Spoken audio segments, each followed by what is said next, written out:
months when West 12th Street is icy.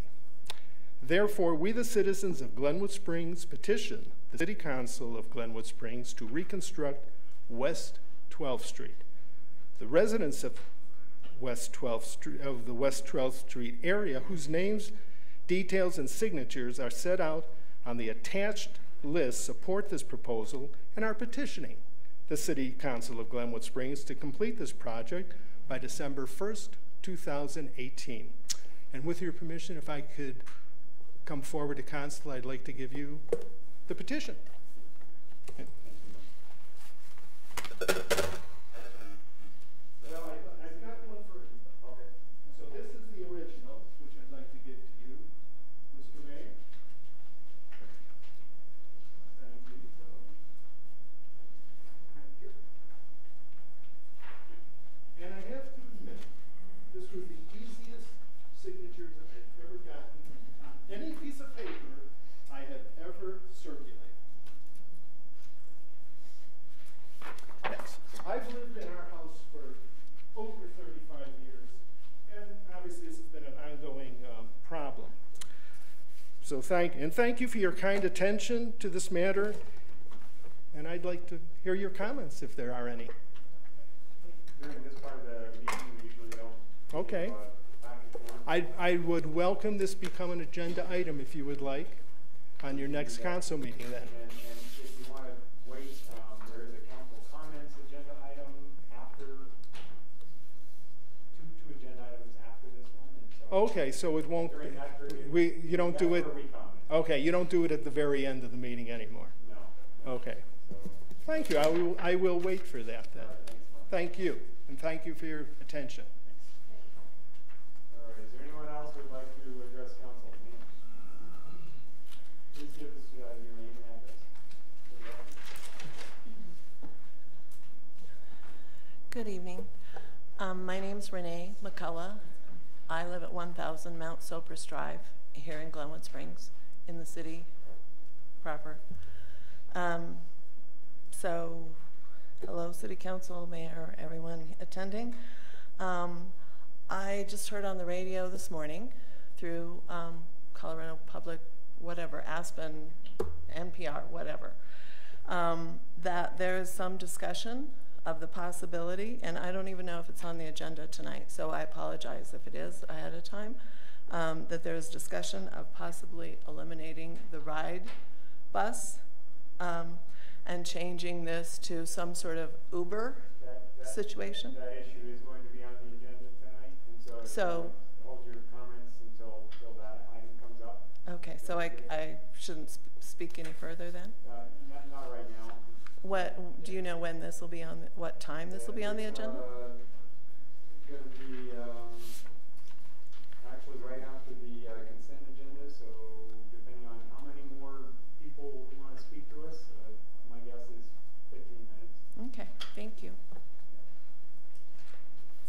Is there anyone else who would like to address council? Mr. Blair.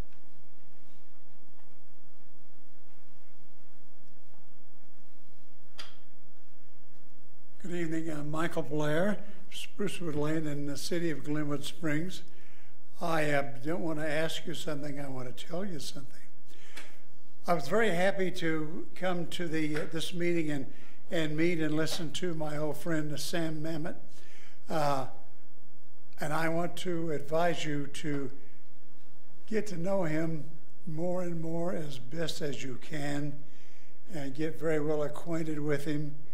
He really knows the state. He knows how to get things done. He knows the people that can get things done. I've known him and worked with him for probably more than 30 years. I've learned a lot from him. And I've always found him to be a person that would listen a great deal. If you can get between his goofy jokes and his humor.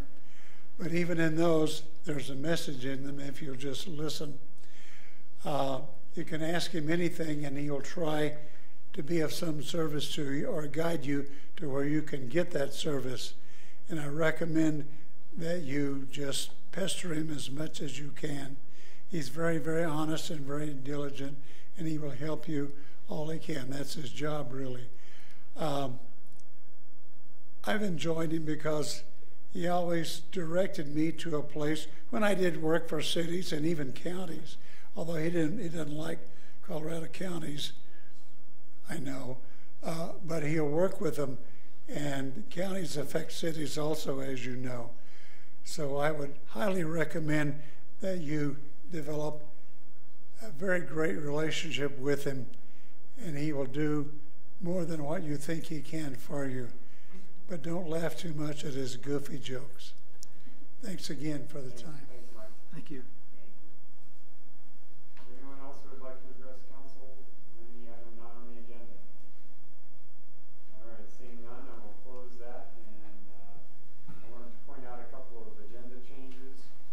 Agenda items 17 and 18 will be moved to the end of the meeting. We anticipate those are going to perhaps take a little longer, and so we're going to move those to the end of the meeting. And now I would open it up for any council comments.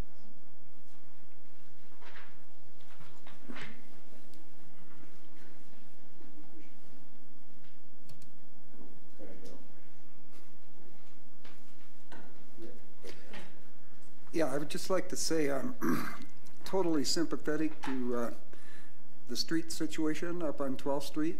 I could probably find 5 or 6 other, really detrimentally graded and degraded avenues of transportation in the city. I'm not so sure we shouldn't put up sort of a day of infamy, sort of award for the various streets that we know to be in bad condition. And the council has talked about this, and I think that we're moving forward with a schedule of streets to be addressed. And it's a monumental sort of effort, we're told by engineering staff, that over half the streets in our fair town don't need repair. They need total stripping, right down to bedrock almost, and rebuilding. And so it's a gargantuan sort of project. And I know that the engineering staff is working hard at getting us sort of a priority list that we want to look at and I think share with the public. And it's been sort of deficit spending for a long time in that area. So I appreciate you bringing that forward. The second thing I'd say is on a happier note, and I'm not sure that Tanya is going to get a chance to mention this tonight, but we were just awarded or sought and were conferred the status of a bicycle-friendly community. And that's a pretty huge step forward, I think, in terms of some of our transportation needs. So I want to thank you for doing that. I know you didn't act alone, but certainly we needed a sort of a spearhead to get that done. So thank you. Thanks, Rick. Shelley? I just wanted to say something. We had a River Commission meeting this week, and just to let everybody know that there is, the River Fest is coming up. That's August 4th, and they are looking for teams from businesses and any group in the community or even individuals to come out and spend a fun day cleaning up the river, and then we all meet in Two Rivers Park at the end of that session and enjoy lunch and music, and it's a very fun day. So August 4th, put that on your calendars, and looking for teams for that and sponsors. So Thanks, Shelley. Jim? Yeah, thanks, Mike. I just maybe echo Rick's comments to give Mark some assurance that this issue is high on council's list of priorities. It's very high on my personal list of priorities as a council person. West 12th is one of those somewhat infamous streets. Red Mountain Drive, where I live, is another one, and so you definitely have our attention in your requests. I don't know how it plays out, and there's engineering things and what have you, but the issue will not go ignored. That's all I have, Mike. I'll go ahead and make 2 comments. First one would be in regard to your 12th Street petition. I would echo what Rick and Jim said, that it is high on our priority list. I've been on council now for 7 years, roughly 2 months and 14 days and I don't know, about 23 hours at this point or something like that, but I'm not counting. But and I've been lobbying for better street maintenance for about 7 years, 2 months, 14 days, and 20 hours or thereabouts. When I first got on council, you know, we were in the middle of the recession, and so the funding for the city was very tight, and so all of our street tax funds went to various road improvement projects. This year, for the first year in 2018, 100% of our street tax funds are going for street maintenance, which is what we need to do here. And that would, well, the work you're requesting would fall under that category. Well, I would hope so. Unfortunately, ours is 12th Street needs to be re-leveled and stuff. So I mean, it's more than a. We know we're not gonna be able to go in and do an overlay and call it good. No, we understand that, but street maintenance is. So when you say maintenance, that would come under maintenance. That's in my opinion, as an engineer, there's a life cycle of a road, and when you pave it, you know, in year one, it's in really good shape. Or in year zero, you build it. Year one, you should be crack sealing it anytime there's a crack showing up. By year 4, you should be doing a chip and seal or a slurry seal overlay, and none of that has ever happened in the city of Glenwood Springs. And so, Can I ask you a question, Mike? Sure. Did you write this article? Let me give you Not familiar with it. No, I'm just teasing. Somebody gave me this tonight. I just read it. In fact, he said, "Would you give this to Mike Gammon? He got a separate one for you." Tell Ron. That's just what you just said. Tell Ron thanks. Okay. I mean, that's just exactly what Mike is saying. And you know, and by year, roughly between year 24 and year 30, you're pulling out the asphalt, relaying the asphalt. But because you've maintained it for 30 years, you're not having to rebuild the subgrade of the road. City of Glenwood is not in that mode. We are going to have to rebuild subgrades on roads all across the city because, quite frankly, we've been remiss in maintaining our streets for the last 30 years or so. So I just wanted to let you know that you know, it has our attention. We are focused on it. We're going to be doing everything we can to address it. Unfortunately, the bad news is that our budget for 2018 is already set, and I can tell you it does not include rebuilding West 12th Street. 2019 budget we'll be working on over the next 4 to 5 months, and we will hopefully be able to see something in there for that. I don't want to put our Assistant Public Works Director on the spot or our city engineer on the spot, but being that they're both here, I got one for Ron. okay. I know that with our 2018 budget, I know we're doing chip seals, slurry seals, a lot of pothole patching around the town. Do you know what, if anything, is happening on West 12th? Sorry, Matt. Thanks for not putting me right in the spot. That would totally depend on budget for next year. You know, West 12th Street and that area is like Cedar Crest area. We have water issues with the water lines also, so it is on the priority list. It's low on the ADT list, but high on the utility list because we go in there and have to fix things all the time.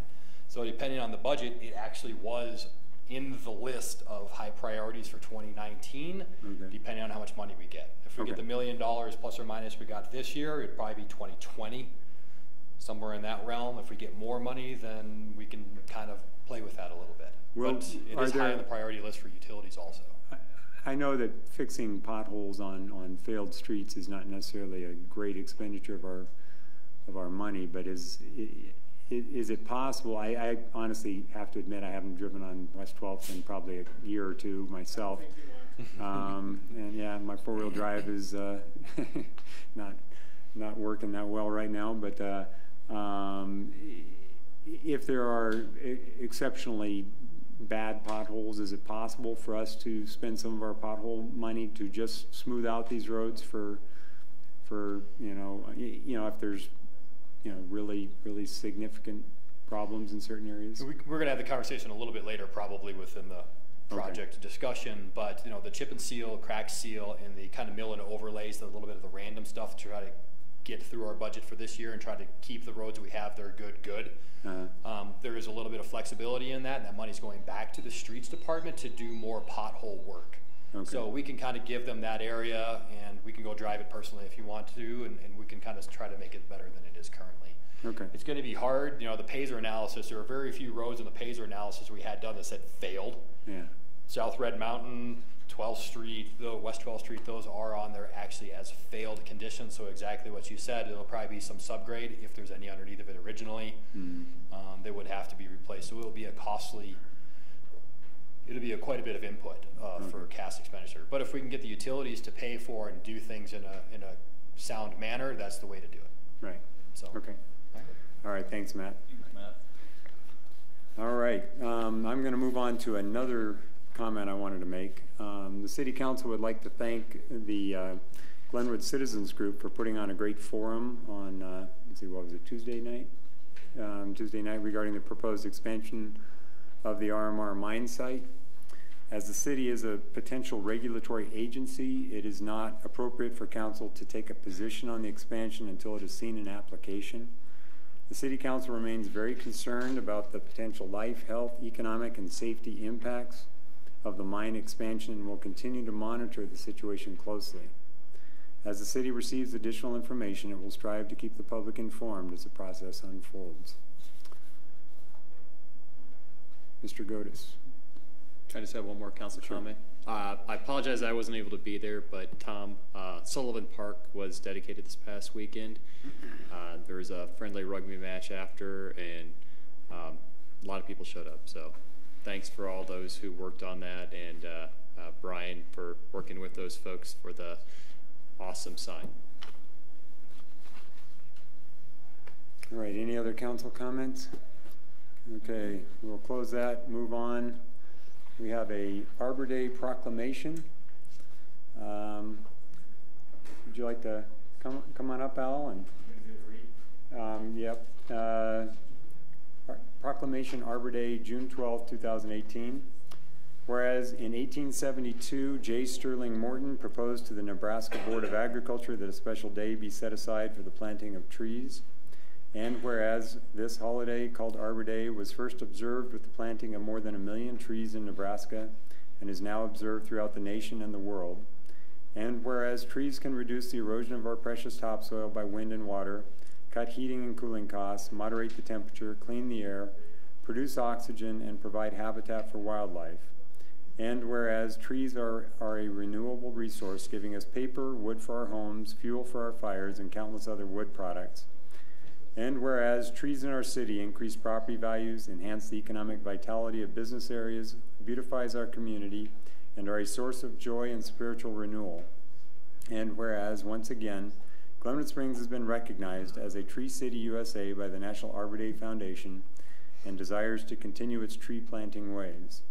Now therefore, I, Michael Gamba, Mayor of the City of Glenwood Springs, Colorado, do hereby proclaim June 12, 2018 as Arbor Day in the City of Glenwood Springs. I urge all citizens to support efforts to care for our trees and woodlands, to support our city's community forestry program, and to plant trees to gladden the hearts and promote the well-being of present and future generations.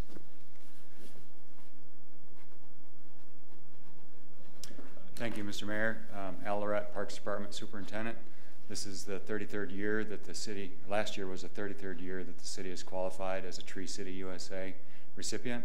So we will continue our efforts to maintain that appreciated goal, and thank you for your efforts. Thanks, Al. Thank you. Thanks, Al. Take care. All right, at this point we'd move on to the consent agenda. I would entertain a motion to approve the consent agenda as stated in on our agenda. So moved. Second. We have a motion by Todd and a second by Rick to approve the consent agenda. Any further discussion? All in favor? Aye. All opposed? Motion carries unanimously. Next item is a discussion on the transit operations plan.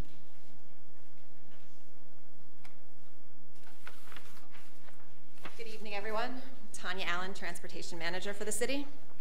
So you have before you the 5-year transit operations plan update for Ride Glenwood Springs for your consideration and hopefully adoption.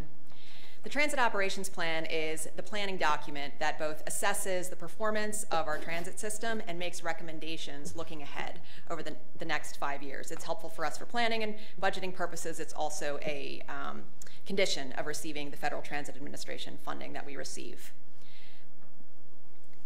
The plan that you have before you is different from what you might often see. Past plans have often recommended small tweaks to the system.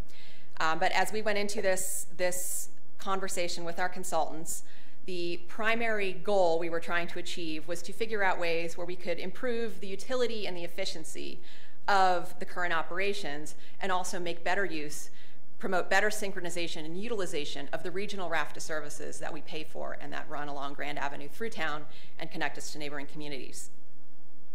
The recommendation upon reviewing our system's performance data over the past 5 years was actually to begin transitioning the service from a traditional fixed route to a more flexible and responsible on-demand type transit system. This would not happen alone. This would happen with a reconfiguration of the existing RAFTA routes through town, including the Valley Local service that runs at half-hour intervals along Grand Avenue. According to their analysis, this would address a number of the issues that they found with our service, which include declining ridership, rising operational costs, and fairly significant redundancies between RAFTA and Ride Glenwood service, particularly on the Grand Avenue corridor. It would enable the city to maintain existing levels of service in terms of half-hour bus intervals or headways along Grand Avenue and Highway 6. It would also potentially expand transit's reach to some of the communities that expressed an interest in having transit service, including the Glenwood Park area and neighborhoods along Midland Avenue. It would be implemented in phases. This would not happen tomorrow. The first recommendation is to really begin working with RAFTA to resolve some of the issues that would be related to realigning the service. The idea would be to move RAFTA's existing Valley Local bus, currently makes a left at 8th Street and runs past the Meadows to their Park and Ride in West Glenwood. Whereas Ride Glenwood follows the same path along Highway 82, but then continues north over the Grand Avenue Bridge and along Highway 6 and 24. As it stands right now, about 60% of existing customers of Ride Glenwood could be served by the current Valley Local route. There's approximately 25 to 30% along the Highway 6 and 24 corridor that would not have service in the absence of the current Ride Glenwood route. So what this proposes to do is realign the Valley Local to pick up the customers that are currently on Highway 6 and 24, freeing up additional resources to serve other areas of town with a on-demand type service. We'd work with RAFTA initially to iron out some of the issues. Realigning that service it's RAFTA's decision, not solely our decision, and so we'd have to work with them and figure out operationally for them what are the implications. There would be some cost implications, there would be some scheduling and timing implications. There may also be some difficulties given that that route is traveling from outside of Glenwood to past Glenwood. There may be some issues in maintaining schedules, and so we might have to do something like put some additional buses on the route at certain times of day to ensure, again, consistent levels of customer service. That comes at a cost, and that's something we would have to work out with them. As we're working on ironing out some of these issues, the recommendation is that we begin a pilot program to test out some of the technologies and delivery methods that are out there for transit now. There are a number of communities that are experimenting with this type of thing as they're finding that the traditional people have become accustomed to getting their transportation in different ways. And the popularization of services like Uber and Lyft, where you can pick up your phone, dial a number, or press a button and see, here's a vehicle that's coming to me, I can pay for it by pressing another button. That level of convenience and transparency is something that really appeals to customers. And there are ways that different transit agencies are experimenting with to try and apply that to a transit model. So, you know, to address the concerns about Uberization, because those are legitimate concerns, something like Uber, there are multiple levels to it. There's the technology component, which is how you call for the ride, how you pay for the ride, how you understand where your ride is coming from. But there's an employment component, there's a service delivery component. And those things can be separated out. And what this is really saying, what the recommendation here is to look at that technology piece and think about how we can marry that technology piece to delivering transit within our community. Thank you, Tanya. Does anyone have any questions for Tanya? As we do the kind of the experimental approach here, will our Ride Glenwood buses still be running at all, or is it going to just all of a sudden be shut off and we're doing this other thing? The Ride Glenwood buses will continue to run as they run until we have been able to work with RAFTA on some of the realignment issues. Because to discontinue the existing Ride Glenwood on 6 and 24 before RAFTA buses can be redirected there would leave 25% of existing Ride Glenwood customers without consistent transit service. And that's something that is, from my perspective, not acceptable. Okay. Shelley. Okay, Tanya, I had a couple of questions for you. So when we get to the model where we don't have regular trunk service transit anymore except what's provided from RAFTA, which portions, can you just describe simply which portions of our local Glenwood route right now would we actually be losing? Because we'll be adding along 6th or supplementing that with RAFTA, and we'll still have the full service up and down Grand. So are there any other places where we're losing or adding? The only stops that we would lose with that realignment would be, there are stops on either side of 27th Street. So right now, the Ride Glenwood bus, when it's headed southbound, it turns onto South Grand, and then it makes a left on 27th Street. There's a stop on either side. One of those does serve some apartment communities there. It is well utilized, so that's one we'd need to figure out how to address. The other stops that would not be served are the stops, the Meadows stop and the Community Center stop along on the west side of town. And we've been, in our conversations with RAFTA, right now those stops, quite frankly, are not heavily utilized Ride Glenwood. It's minimal, the number of boardings and alightings we have at those stops, okay. Which was one of the reasons why when the consultants were looking at the travel patterns, they said, these stops are ones that it's not in your interest to serve. There may be ways we can address that with the RAFTA service. So, and we've been talking about that as well.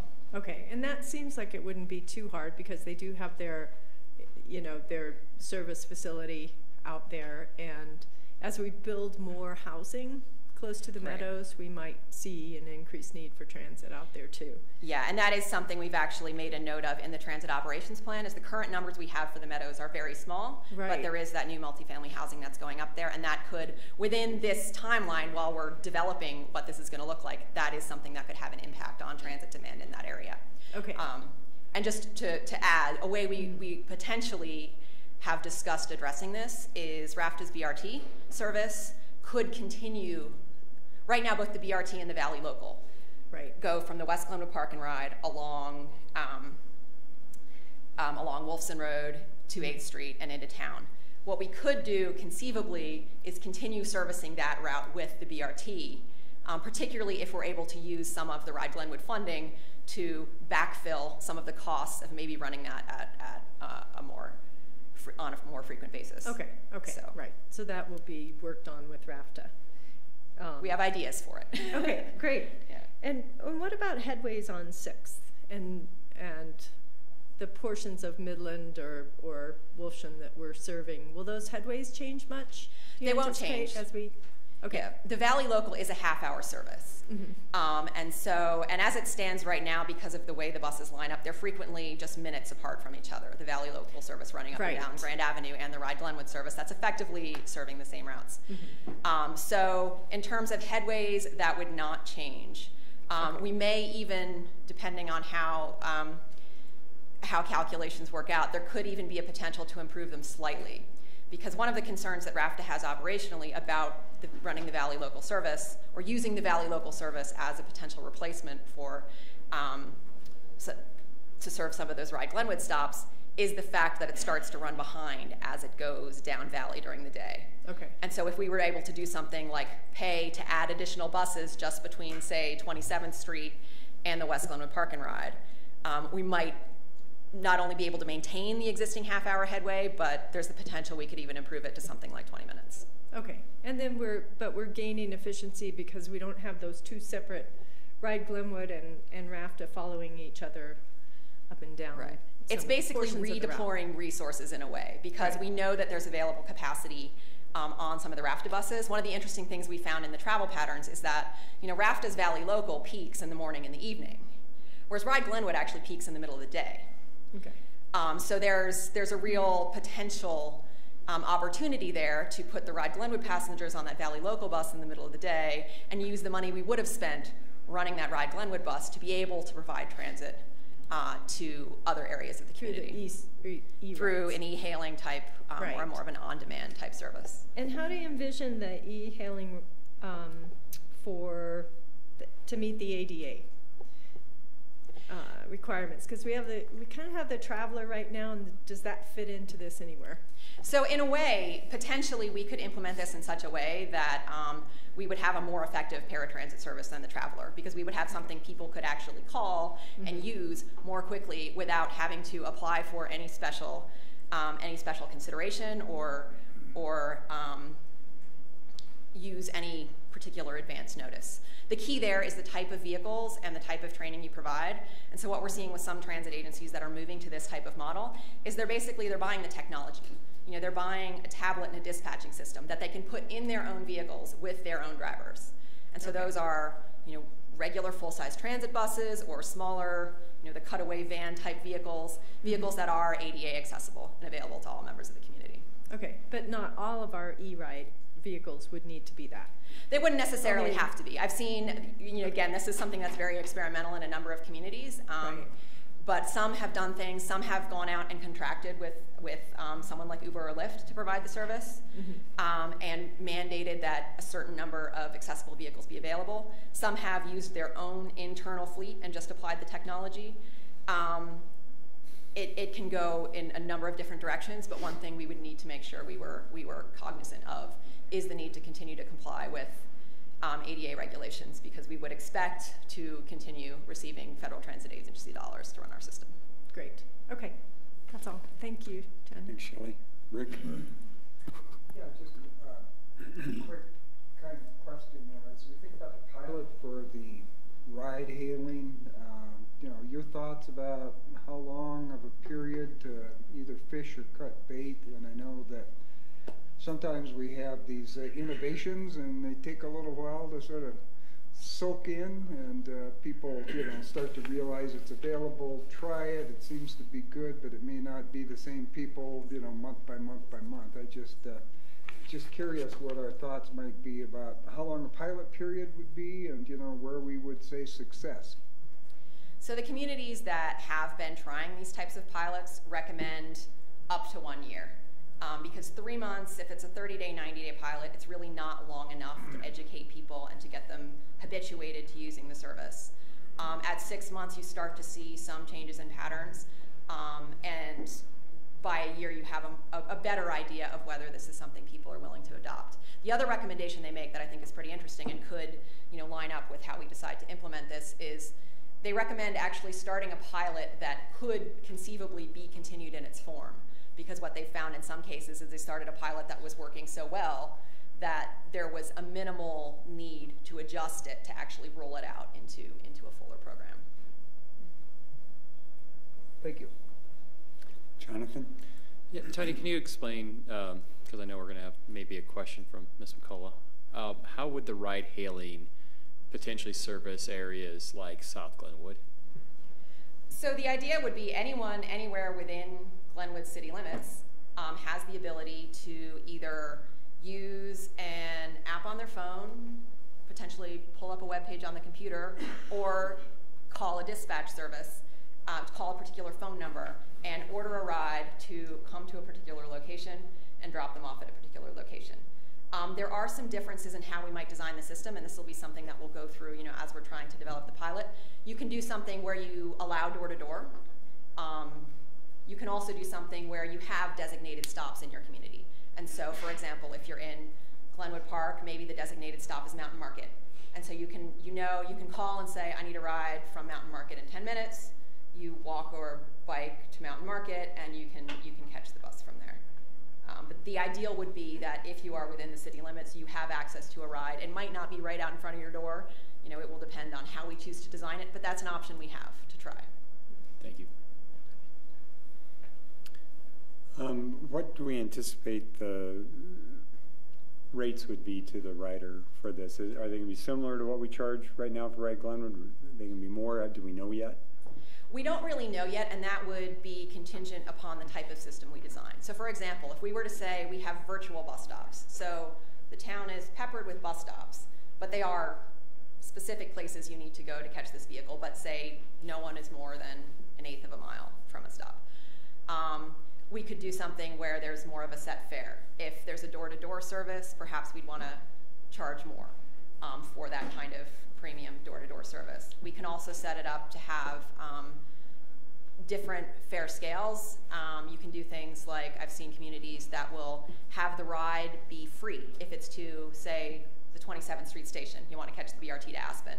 If you're calling from anywhere in town, the ride's free if you're going there, or the ride's $1 if you're going there. But if you're going to another destination, perhaps it's more. And that's something that the technology, the payment technology, enables people to do now, to set those kind of differential fares for different types of trips. And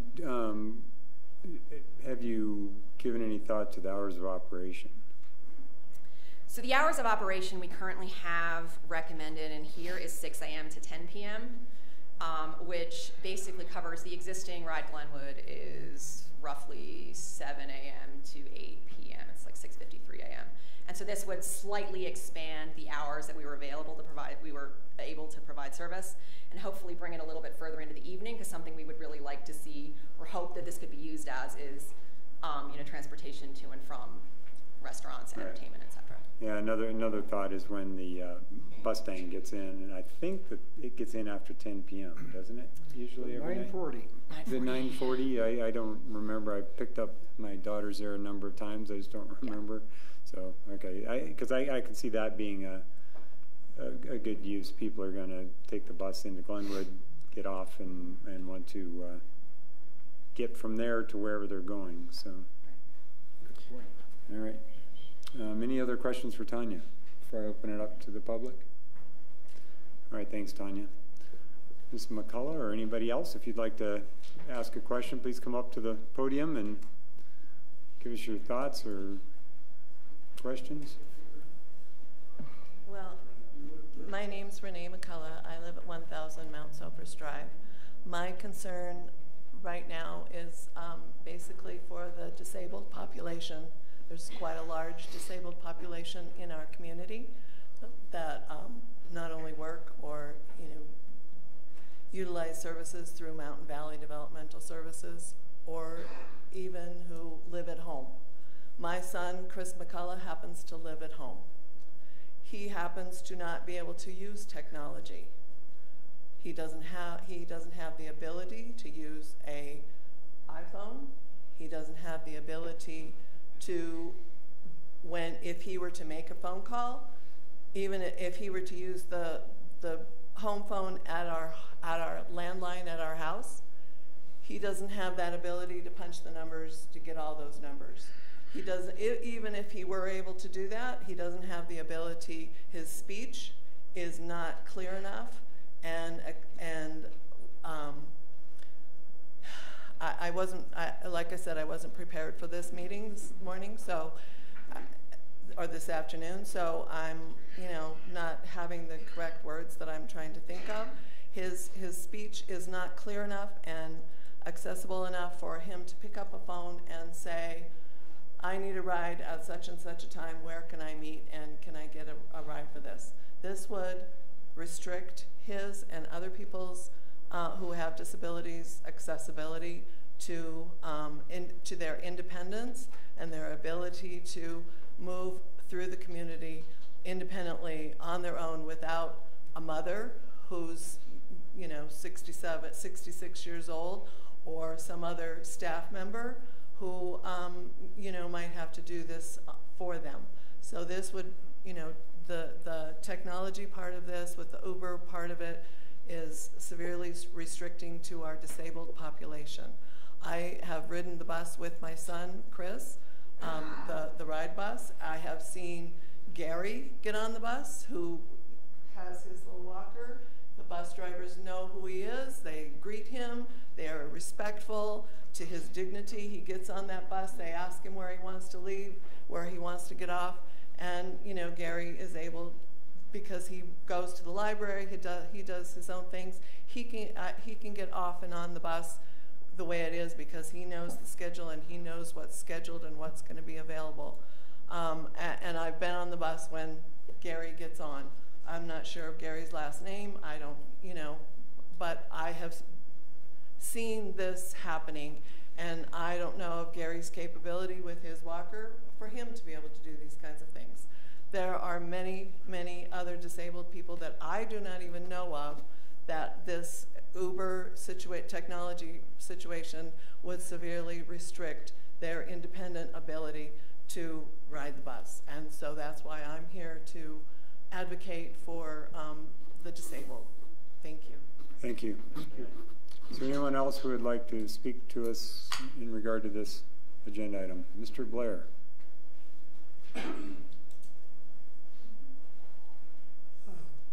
Michael Blair of Sprucewood Lane here in Glenwood Springs. I'm speaking as a planner, as you probably all remember, and from my viewpoint as a former member of the City Planning Commission. My concern is I hear the report on the transit plan, which has had a lot of effort put into it, and it sounds like it would work very well for the city, as well as transportation plans are related and may be combined. My concern is that I've observed as a member of the Planning Commission and even as a private planner that we aren't always aware of all the different plans and how they work together. I recall on the City of Planning Commission, we'd be making a land use decision, and it would conflict with the transportation plan or transportation, or vice versa. So I'm just urging the council and others to really coordinate all these plans so they work together and don't interfere with one another. I would hate to see a transportation plan really cause a good development plan in the city to not be allowed because it interfered too much with the transportation plan, which would be costly to the city one way or another. So I would urge all of these plans be work together at the staff level and then at the different committees level, so we're all aware of what we need to be aware of and make cohesive and comprehensive decisions rather than one that's not cohesive or compatible with another decision. Anyway, that's my old advice. Thanks for listening. Thanks, Mike. Is there anyone else who would like to address the council on this issue? All right, seeing none, I will bring it back to council. I believe that we can either adopt the transit operations plan as presented or request additional revisions prior to adoption or punt. So what is the council's will? I had a quick comment, just Go ahead. To make, I'd like to thank Renee for coming. You know, you obviously have particular insights into an issue for the disabled that, you know, I wouldn't have thought of. I don't know, Tanya, if that came up in any of your familiarity with the technology that's out there, but, you know, that would be a particular attention that we certainly don't want to drop service to some of our most needy in the community. So I hope that we could address that as part of this new plan and rolling out. And I know there were some, oh, did you want to say? I was just going to comment and say that will be something that we're looking at, and we'll try, as we're developing the pilot, I would love for you or others that you can recommend to be involved in the process of developing the pilot, to make sure that whatever technology or system that we do implement is something that will work. You know, there are opportunities for calling and scheduling, and as far as regularly scheduled service, again, the idea is with the design of the regularly scheduled service, there will still be consistent service at most of the current Ride Glenwood stops, just provided via a RAFTA bus, which it often is anyway, versus the Ride Glenwood bus right now. Well, from my basic understanding of ADA laws is that we, you know, if we're charged to supply that service and provide that service to the community, then, you know, we can't come up with a new system that maybe has ADA accessible vans out there, but if the person doesn't have the ability to call them up, then that would have to be part of the services to provide a way to do that, a way that works for them. So I guess my other piece is, I think there were public meetings on this plan. Is that right? There were, yeah. There were. That's what I remembered. There was a survey that went out, and then there were 2 separate public meetings. One, I believe, there was one in April of last year, and then there were 2 meetings in August, I believe, of last year. Open houses, as well. right. Open houses. Okay, that's what I thought. All right, thanks. Jonathan? Yeah, I just want to echo Shelley's comments. You know, I think the Mountain Valley is probably the largest employer, maybe save Soapers Elementary in South Glenwood. So just from a perspective of getting the employees or having that service available, what I like about this is right now South Glenwood is not serviced by Ride Glenwood at all. It used to be, and that's something I heard a lot door knocking a year ago. Is we used to have this and now we don't. And the ride-hailing portion of that, while the Ride Glenwood doesn't restore regular service to South Glenwood, there at least now would be an option, and it's an option that is a little quasi-governmental in that we would be able to potentially dictate to a contractor that your vehicles do have to have ADA compliance. Your drivers have to be trained in sensitivity training and other aspects of that, where if you get an Uber right now, I mean, you could say right now South Glenwood is served because we do have Uber or Lyft potentially available, but I don't know that it addresses Ms. McCullough's or her son Chris's needs in any significant way. So I think just going forward, we just want to make sure that we're as sensitive to that as possible. But I do like it because it does have somewhat of a service to a large portion of the town that we haven't had for 7 or 8 years now. Any other comments? Anyone willing to make a motion? Make a motion to adopt the transportation plan as presented tonight. Transit operations plan. Transit operations. Okay. Second that. We have a motion by Rick and a second by Todd to adopt the transit operations plan as presented. Any further discussion? Let's go ahead and call the question. Oh, I'm sorry, Shelley, I didn't see your button flashing again.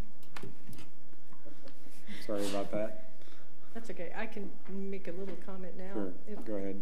Do you want to call the vote first? Or Kelp, yes. Voorhees, yes. Leahy, yes. Gamba, yes. Davis, yes. Godes, yes. Ingram, yes. Motion passes unanimously.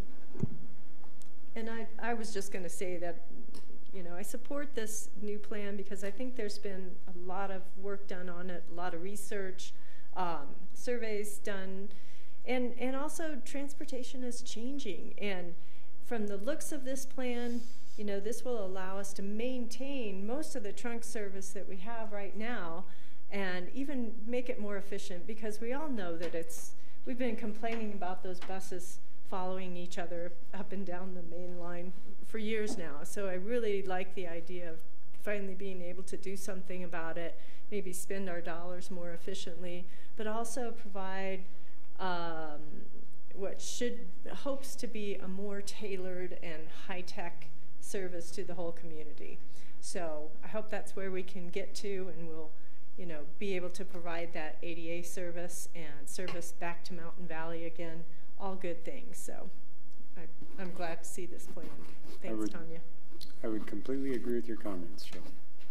So I think for years we've had Ride Glenwood almost being redundant because of RAFTA, and I think this is a way for us to maintain what we previously had with Ride Glenwood and the RAFTA redundancy, but expand it so that we can actually provide more service at hopefully the same cost to the city, to the community. So you said it better than I did, but I all right. Moving on, we will now go to agenda item 19, which is ordinance number 14, series of 2018, and ordinance of the City of Glenwood Springs, Colorado, repealing and replacing Article 010.050 and amending Section 010.040.010 of the Glenwood Springs Municipal Code. This is a first reading. Do we have any presentation from Mr. Boyd? There we go. Hello. So this is the ordinance that came out of a work session that we had at the last council meeting, repealing and replacing the procurement code, trying to simplify things and raise some limits for our city manager to be able to execute agreements for things that were in the budget the previous year. So I'm happy to handle any questions anybody's got or concerns. Or please give a basic summary for the public, just for. Sure.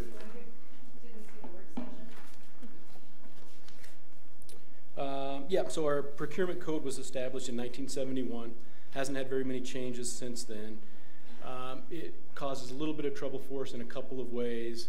One is that our city manager cannot execute an agreement even if the funds have already been budgeted for more than $10,000 without getting the mayor's signature. That's a little bit inefficient, and it kind of puts our mayor in an awkward position because he hasn't been involved necessarily in that particular negotiation, and then he's being asked to sign something without having any background on it.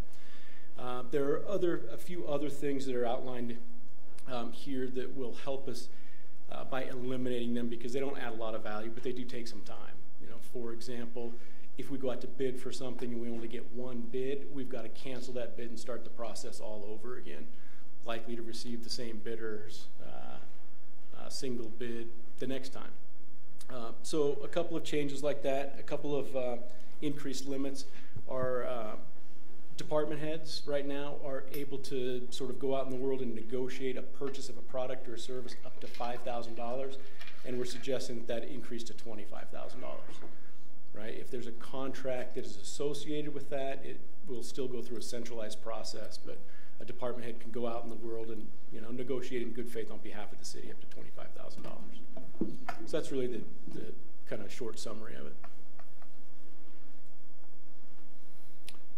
Any other questions for Steve? Steve, this doesn't address local preference at all at this time, does it not? That's correct, it does not. You guys indicated you'd like us to bring it back for discussion, which we will.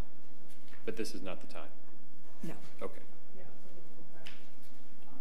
I just was scrolling down and I saw local preference. I just wanted to make clear that it wasn't.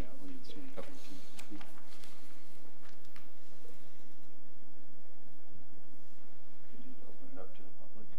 Yeah, I will.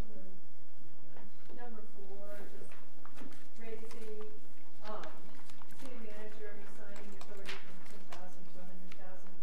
Any idea on how that sits with other jurisdictions? It's a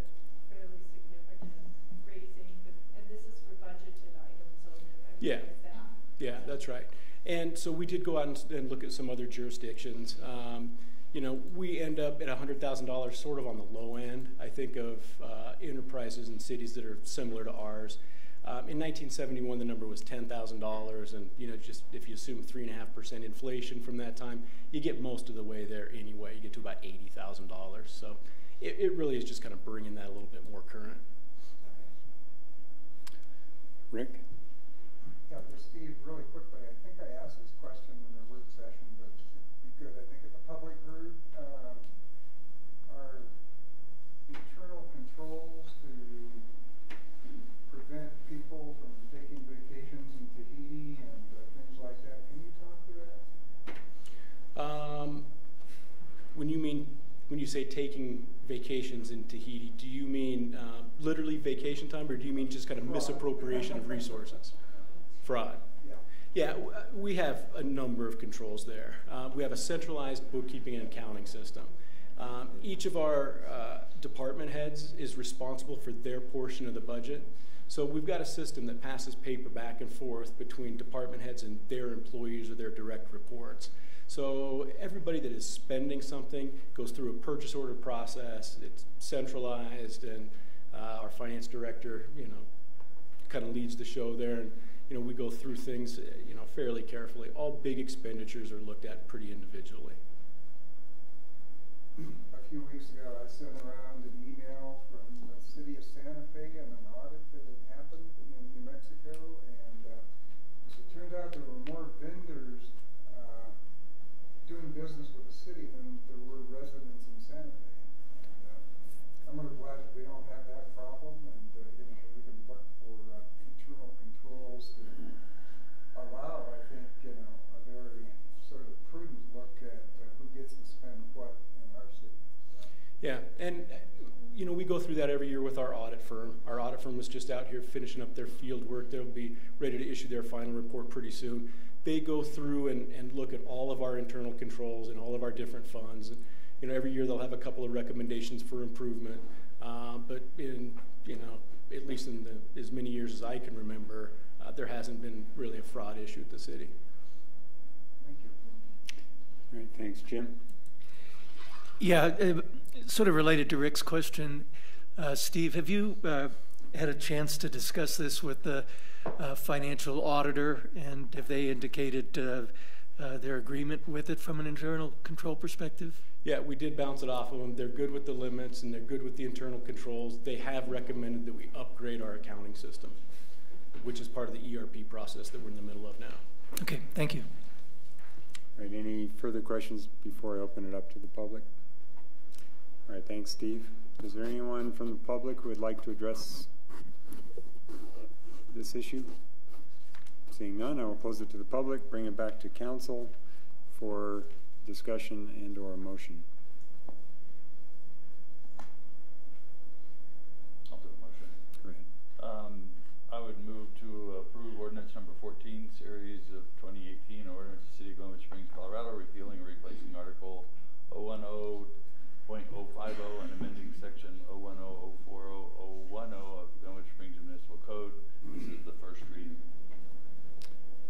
Second. All right, we have a motion by Todd and a second by Jim to approve ordinance number 14. Any further discussion? Let's go ahead and call the question. Kelp, yes. Voorhees, yes. Leahy, yes. Gamba, yes. Davis, yes. Godes, yes. Ingram, yes. Motion passes unanimously. All right, thanks, Steve. Thanks, Steve. Next item is ordinance number 15. A series of 2018 and ordinance of the City of Glenwood Springs, Colorado, amending Article 080.010.010 of the Glenwood Springs Municipal Code regarding utility fees. This is also a first reading. Okay, you guys are stuck with me again on this one. In our utilities, particularly water and electric, the vast majority of our customers, you know, pay their bills on time, in full, and we don't have any trouble with them. We do have, you know, some customers that game the system a little bit by paying late, and then they'll wait until we go and hang a door tag on their door saying, look, your service is going to get cut off tomorrow or the next day or whatever, and then they will finally cough up the dough and pay their bill at that time. We have no fees that are built into our utility funds. So if somebody pays late, they don't pay a fee. If we have to go hang a door tag, they don't pay a fee. If we shut them off, if we turn them back on, there are no fees involved. So what we're asking here is to put in some somewhat nominal fees just to try to discourage that particular behavior. Those fees should be set by resolution. So if council wants to change those fees in the future, you can do it just by making a resolution. And I think that we've put sort of some suggestions of fees on the second page here. The lowest being $10 for a late payment and the highest being a $25 fee for shutting off or reestablishing or hanging a door tag. All right, thanks, Steve. Any questions for Steve in regard to this ordinance? All right, is there anyone in the public who would like to comment on this item? Seeing none, I'll bring it back to council for discussion and/or motion. I guess my only concern is that I just don't think those fees are enough to really discourage people or to, I mean, it's a good start, I guess, but I don't think the compliance will be high enough at those rates. Are you okay with starting here and let's just absolutely, because then we'll have the ordinance on the books. Yeah, yeah. No, I did. The fees maybe later, but at least it's a start. Yeah, it's a move in the right direction. Well, and I'll ask our city attorney to correct me if I'm wrong, but my understanding of this is that we'll pass the ordinance and then we'll come back with a resolution that will actually set those fees if it's passed by council, right? So I don't know that we're actually setting these fees tonight. We're putting an ordinance on the book that says you guys are able to do that by passing a resolution. So. So I hear what you're saying, Jonathan, and I don't disagree with you. We want to kind of send the signal at the same time that we're not trying to make money here. I mean, this is not about increasing revenue to the city. It's just about disincenting the behavior that's costing us money. And I think we're planning on, kind of tracking it, and if it doesn't work, then upping it. Well, this would be subject to our annual fee discussion anyway, so this would get reviewed every year potentially as a part of the whole fee review. Yep. Okay. All right, is there a motion? I'll do a motion. Jonathan, were you getting ready? I was getting ready. Go for it. Go for it. I'll move to approve Ordinance 15, Series of 2018, an ordinance of the City of Glenwood Springs, Colorado, amending Article 0801010 of Glenwood Springs Municipal Code regarding utility fees. This is the first reading. I second the motion. All right, motion by Jonathan and a second by Shelley to approve ordinance number 15, series of 2018. Any further discussion? Let's go ahead and call the question. Ingram, yes. Godas, yes. Davis, yes. Gamba, yes. Leahy, yes. Voorhees, yes. Kaup, yes. Motion passes unanimously. Thank you. Thanks, all right. Everyone. Thanks, Steve. So now we are going to go back to agenda item 17, which is the 7th Street Beautification Project.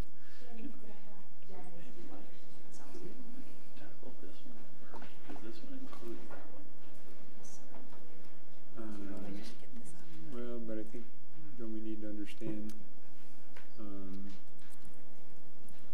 the issues of 7th Street before we can fold it into the overall project planning. No, I'm okay either way. It just seemed to make more sense to me. That's all right. Either way.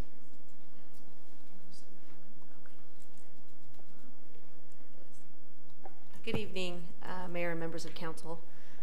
We wanted to go through the budget number that was included with your packet for this item first, just to, there may have been some confusion about this, so we just wanted to go through it and talk about the amount that was budgeted in the 2018 budget, and then have the conversation about the other piece, and Shannon will go through all the plans after we talk about this slide. So in the 2018 budget, we had $3.1 million that was sort of identified for this project. It included that revenue included the sale of the library. So in this slide, there's $100,000 less from that $3.1 million, and that's because the sale of the library was $900,000 rather than $1 million. And then the original. Could I just interrupt you real quick? Sure. I don't know if there's something going wrong, but we're unable to get the projector on any of our screens right now. Any thoughts on that? Yeah. We did have an issue with the Planning Commission, and if they hit the source button, it helped. Which button? So I can go to here. I'm sorry. Yeah. Okay. Has it been updated? Or No. Yeah. Same, okay, Yeah. all right. So Did that work? I know at Planning Commission that if they hit the source button on your machine a couple of times, and that seemed to make a difference. All right. Sorry for the interruption. Oh, no, I'm sorry. I We're didn't just realize all you like not able to actually see what you're talking about. So. Are we good? Do you Yep. have? You go back to your agenda. Gremlins. Right.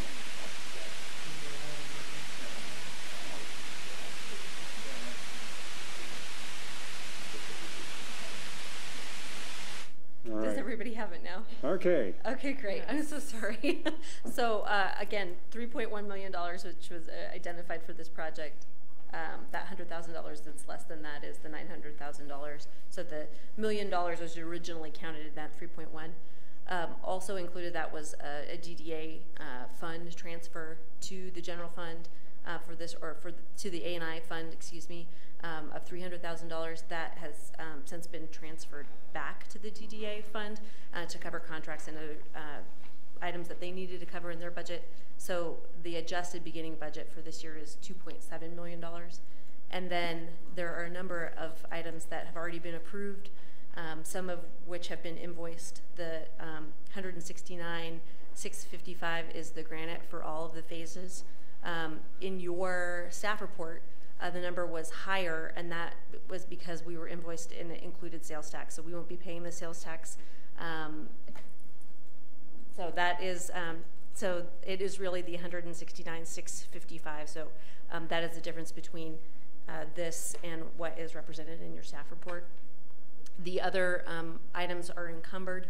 They were approved in March. So it includes the installation of the Colorado Buff boulders and the purchase of those boulders, some brick pavers along the trench drains, an allocation for irrigation and planting pockets in the underbridge area, additional lighting under the bridge. That's an allowance of that 100,000. 14,000 of that has been either invoiced or it's in process to be invoiced, so we'll soon move that into the invoice category. Some conduit adjustments, material testing, quality assurance, demolition, those sorts of things. There is also a line item here for the stormwater improvements that are happening in 7th Street, kind of at the across from the Pullman and in the Cooper intersection, and that's $400,000. And then there's $100,000 that's identified for work on 6th Street. That's the temporary condition, which would be striping and lights. So if you have any questions about this, essentially that means that $1 million has been either spent or allocated or encumbered for this project, which does include 6th Street and does include the stormwater improvements in 7th Street. The remaining funds available then are just under $1.7 million. Sorry about that. If you have any questions, I'd be happy to answer them, or Steve would be happy to answer them, and then if not, I can turn the show over to Shannon. I did have one question. The $2.7 million initial budget, I know these are the numbers we have been working with.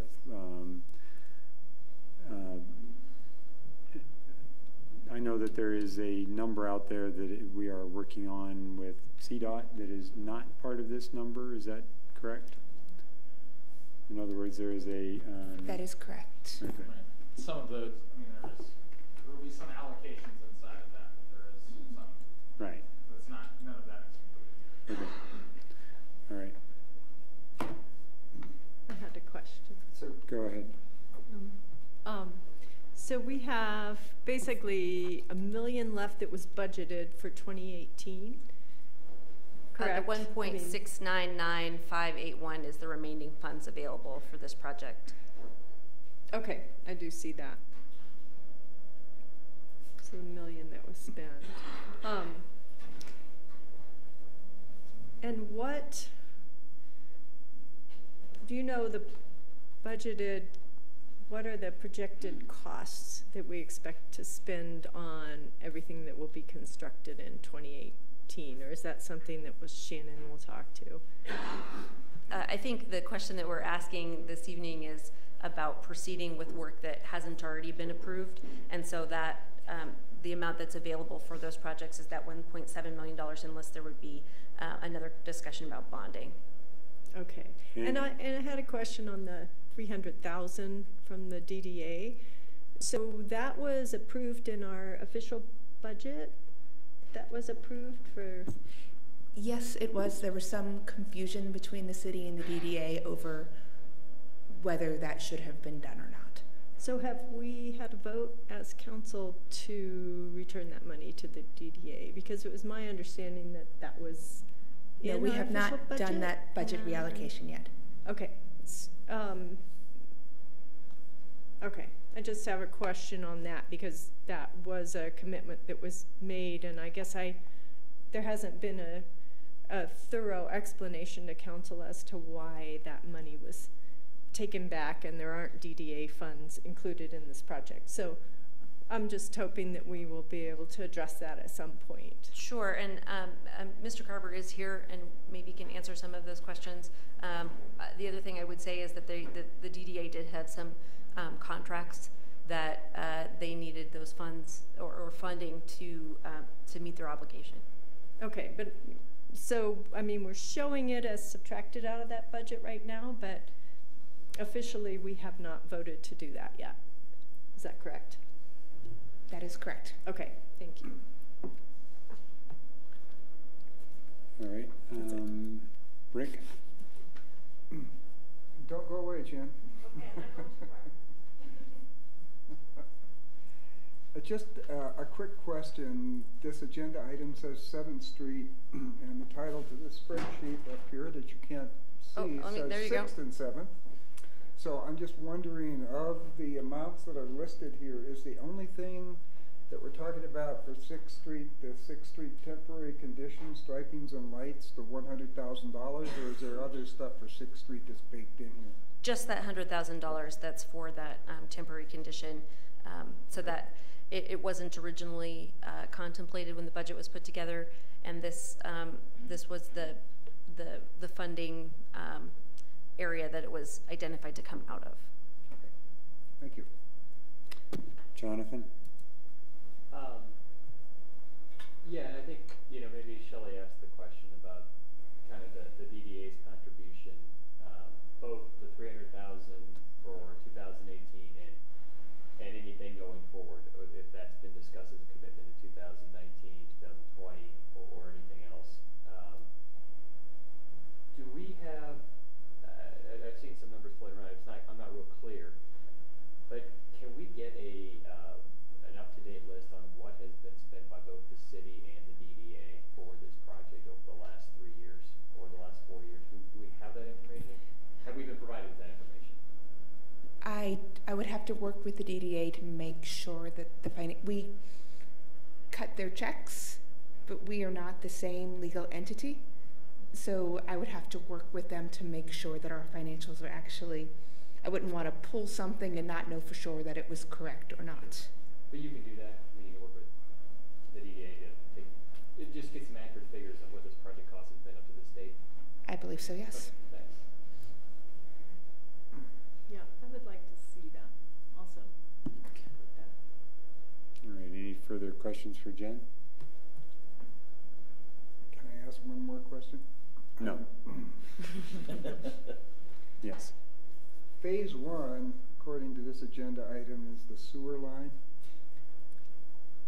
Is there anything else in phase 1 that we should, you know, because this says basically a beautification, and then we've got a sewer line, and to some people that's very beautiful.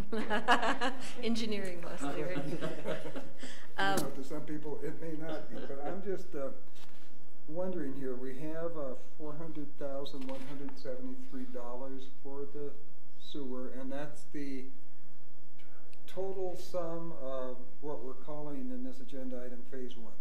It's actually the work that's being done now. So in this diagram that is on the screen now, where the green sewer line is identified as phase 1, these are the future phases. This diagram doesn't take into account any work that's already happened or is in progress. So the sanitary sewer phase 1 is a separate project. There's a storm waters project that is ongoing today, and that's that $400,000 and change. We renumbered the phases.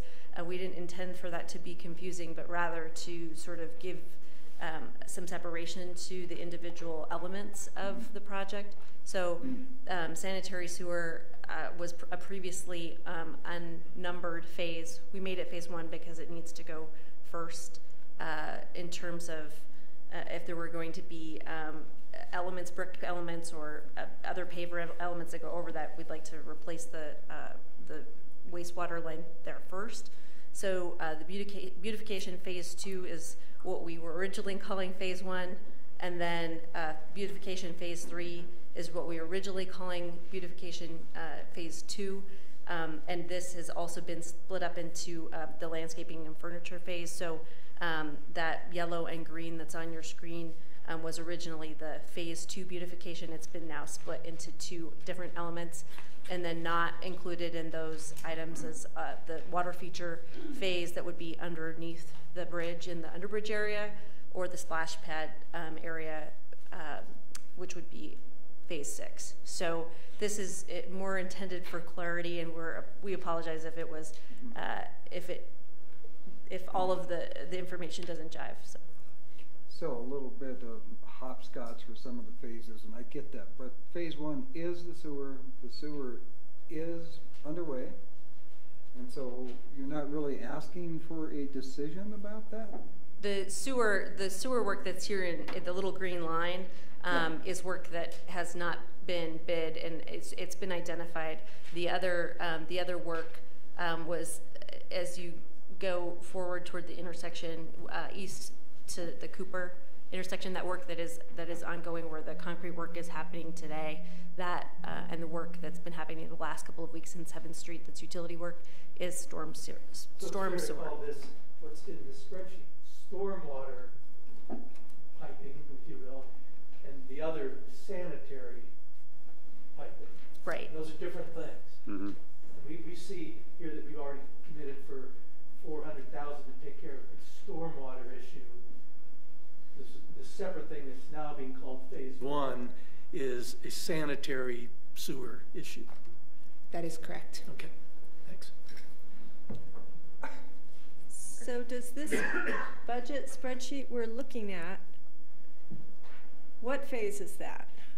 It is the underbridge work. So that it is. This spreadsheet represents the amount of the dollars that have been spent to date for the storm water improvements and the underbridge work, either spent or encumbered. Okay, but there's 1.6 million or 1.7 and change million left in that fund. What phase is that for? How does that relate to the figure that's on the first page? That's what I'm asking. So the 1.7 million hasn't been spent, so it could be spent on any of these items, although I would say that the sanitary sewer improvements in phase 1 would be paid for with wastewater enterprise funds. Okay. Okay, I'll wait. I do have a request to make for some clarity of information on this project. It's been very, very confusing, but I think I'll wait and see what Shannon has to present for us first. There's just been, it feels like a lot of moving cards, smoke and mirrors, I don't know what to call it, but it's been very difficult to follow costs and allocation of funds on this project. So Yeah, can I just offer, I think part of the confusion is that, you guys are seeing different, you're seeing phases and you're seeing different numbers in different places. And it's not that those numbers don't jive or don't reconcile, it's the spreadsheet that we're looking at is for a different purpose. The spreadsheet that we just had up showed a $3.1 million overall budget number. There were a couple of adjustments downward to get to that 2.7. So that's just the budget. That's the money that we've got in the budget for 2018. That doesn't speak to how we're going to spend any of that money at all. So it's not really applicable to a particular phase. Each of those line items are ways that we've either encumbered or already spent that budget amount. Right. So that's just kind of keeping track of the budget. The phases are a little bit different, so you can't just apply that spreadsheet straight to the phases, if that makes sense. Okay, but up here on council, we need to make decisions on the budget and how to fund this project, where the money's going to come from, and to have a very clear idea of what it's going to cost. And I, just speaking for myself, I don't have that right now. So. Shelley, I'd just like to add one more thing, just to make it more confusing. A lot of these items that are up here have actually been spent under the bridge. And if you recall in that diagram, the underbridge isn't labeled as a phase at all. It's just, the start and the need to complete that project before the governor came in, deals on granite, as we saw that they were cheaper than we would have normally paid for. So, a lot of this work was done under the bridge and not labeled on that diagram, but a part of the 7th Street as a whole project. So I think what Steve was trying to say is that, this is 7th Street. Every single phase that we would do out there outside of the sanitary phases that'll be paid through our wastewater fund. Right, any of the sanitary sewer work will come from a different fund, and I understand that. I'd love to see it all together on one spreadsheet, but the confusing piece has been, too, that when I go back to our February presentation on this project, our March presentation on this project, the under the bridge work was always included in phase 1, and then phase 2 was more, a little bit east of the stair tower and everything. So it's been very difficult to follow, and we'll discuss that. Can I speak to that? Yes. I agree. What would help me, and maybe I'm just the lone wolf up here who doesn't understand this, but if we could have a breakdown of phase 1 design, phase 2 under the bridge, phase 3 the wing, or whatever, phase 4. I mean, if people are super comfortable with all the phases and what they entail right now, then ignore me. But it would seem if we could have 5 or 6 buckets and know what those buckets are, and to me, the money spent and the design spent is one bucket, the under the bridge is another, the what do you call it, Steve? The area or the depression? The plaza. Or yes, the plaza. The plaza. A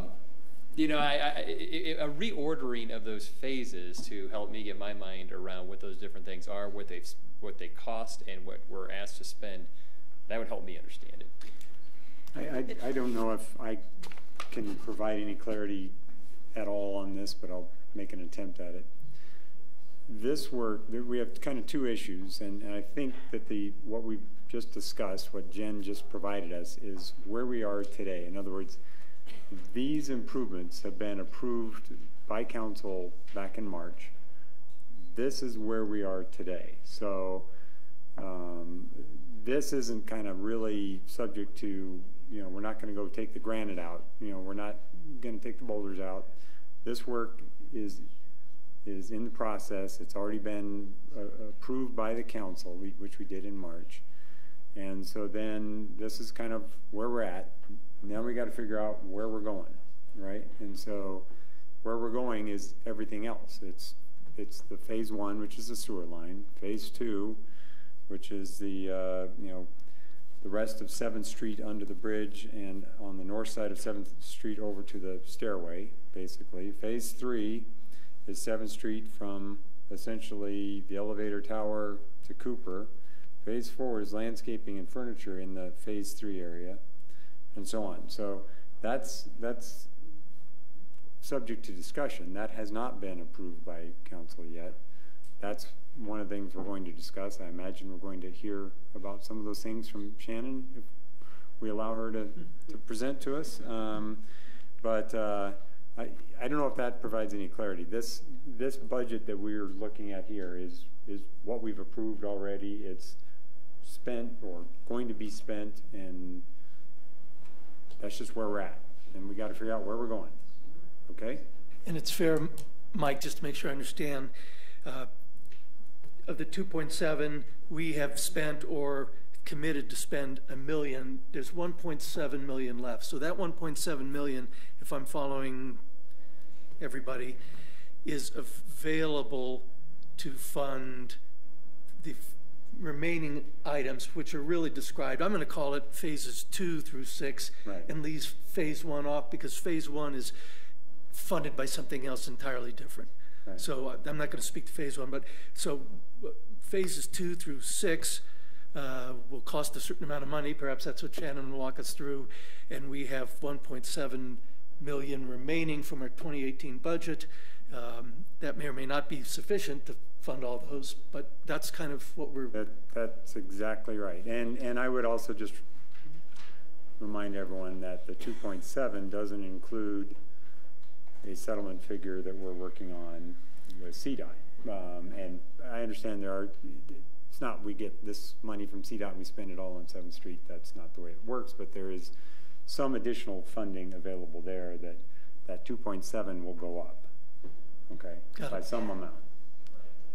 Is that a fair statement? Yes, but I don't know. I can tell you how much, because there are some things in there that we have to use it for. Right. Spending your money on other projects too. Okay, well we can have that discussion, because we haven't approved that either yet. Okay. All right. So does everyone know where we're at? And now we want to try and figure out where we're going. Is that a good? Can I ask a question, or I don't know where? Or there's. Oh, I'm sorry. I'm sorry. Shelley. Oh, I already spoke to them. Okay, Jonathan. You're done. Okay, Todd. Okay. So just for my clarity, because we, and I'll include myself in we, have a tendency to go way off track and talk a lot about things we're not actually supposed to be doing. And so the action that's requested of us tonight is to approve the release of one or more bid packages for 7th Street beautification project. So, I mean, we get up here and everybody wants to talk numbers and the merits of the project and the numbers on the project and the boulders and the water and all that stuff. And actually all we're being asked, at least per our packet, is whether or not we're going to release the bid packages so that we can actually go get real numbers. I mean, correct me if I'm wrong. I'm just trying to understand what we're doing here tonight so that we quit going 100 different directions and we bring it into what do you need as a decision from us tonight. And am I correct in saying at the end of the night, we're going to have a motion or a failed motion or whatever that says, I would move to approve to move forward with all of the bid packages on 7th Street, or one of them, or phase 1 of one, or phase 2? Is that where we're headed, so that we have some clarity what we're trying to get to tonight? I would say yes, that is where we're headed, but we also try to answer questions as they come up. I'm okay with that, but let's keep our questions with regards to what we're trying to accomplish, rather than... So it probably is helpful to potentially stay focused on what those bid packages are. Okay. Are those bid packages ready to go? Okay. How about we let her give her presentation? Oh, well, yeah, I'm just following up on Todd's question. I imagine we might hear something about that. Okay. I just wanted to make sure we're like. I appreciate that, Todd. Thank you. All right, so Shannon. Hi, you all. Thanks. The answer is yes. The bid packages are ready to go. So here's one of them. This is the landscape improvements on the Festival Street. So Oh, that's very clear. I'd like y'all to read out loud all of the stipulations and all of the stuff. Okay, so how it's split up is there's some hardscape items that are highlighted in orange. The things that are more of the aqua and blue color, that is the most exciting part of the project. That's the landscape installation part. So that is a bid set that would be sent to landscape contractors to bid. That is the same as your color green on the phasing diagram, which is called phase 4. So and the it's possible furniture to in blow it. that up just a little bit? Yeah. Or without losing some of the detail, it's, yeah. Well, I didn't mean to point that. Okay, so these areas, these are the phase 4 areas. That is the granite that you already purchased, because Cold Springs Granite gave us a really good deal. They were able to take remnants from a big quarry job that they were doing for the Air Force Academy campus and make our granite sets for our plaza. And we got an amazing deal that now we can actually say numbers, because this one's being built and is on your spreadsheet. So we got that stone for $17 a square foot, delivered, offloaded, and on site. It's amazing. So they actually ran out of the remnant stone while they were making our order, but they fulfilled our order with newly quarried stone, and that stone's now $48 a square foot. So you guys bought it for this plaza, and we have it, which is really great. The stone is so beautiful, you guys. So when we make these decisions, it's about longevity of the space and the materials and the green and sort of lead aspects of this project. So this material will last centuries, maybe longer. There are plazas in Europe that are 500 years old and have been through 2 world wars, and the material is still good. So that's part of that first spreadsheet you saw, is you took advantage of that price, and that's all of this granite that's going in here. So as we look at the more fun drawings and we start zooming in on those spaces, the landscape spaces, this is in the area that was the sunken terrace. It comes up to the same grade as the street. So we're able to capture all of this space back into our streetscape, and it's much more usable and a part of the bigger space. So the granite that you already own is placed in these landscape spaces in a sandset fashion with growies in the joints. So we have this green urban park. The ground percolates. We're taking very green lead approaches to things. So these spaces have street trees for canopy and shade. We have a whole furniture package that goes into these plaza spaces. This connection right here is actually in your phase 3, shaded in yellow on your plans. This is a concrete subbase to the sidewalk and our brick sidewalk. So carrying the same patterns that we had with the investment from the Pullman to the Riviera. That first street that you guys did before I even started the project set the tone for this neighborhood, and it was brilliant. I can say that because I had nothing to do with it. It's really beautiful, and that set the stage. We're taking those details and we're building on them, just like we saved that part of the sidewalk and we're building on that. So that connection comes through, and we have these garden spaces on each side of it. So now you're just starting to see some of the nitty-gritty details. So in our bid set, we are pretty anal about our plantings and planting plans. So each one of these little circles, that's a little time. So we can have exact measurements of, how many plants are in here. So this is a low-growing ground cover in the thyme family, is in the joints. These are all our plant materials. All of these, the color scheme you guys have seen, it's the purple to purpley pinks with a sagey color accent, and that's what all of these indicate. So every area is detailed out. These are our section details. And this is the set that's about to be issued, we hope. Then when we jump, if I may, I'd like to just show you some pretty pictures, because this is what you guys are achieving so far. So this is our construction happening. We were able to get a really good deal on the boulders.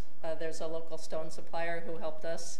These are the same sort of vein of rock that is in our canyon, in the Glenwood Canyon. So we're bringing the Glenwood Canyon into the plaza space. This picture is right under the bridge where the abutment happens, and I'm looking towards the river. So these have been, we've been placing these over the last week, and the boulder price, which now we can talk about because that's out there too, we were able to get all of these boulders delivered and placed for $22,000. So everybody, it's amazing. You guys need to know that, like, people are really proud of this project, and our contractors, they are giving you really good deals. Like, they're proud to be a part of this project and think of it as a community gift. So they've been giving you amazing prices. And I want to thank them publicly. They're awesome. So they're doing brilliant work. This is another close-up of the boulders. So the rock, each one has its own beautiful characteristic. So we're placing them through the plaza. This is, again, under the bridge. You're looking at the abutment.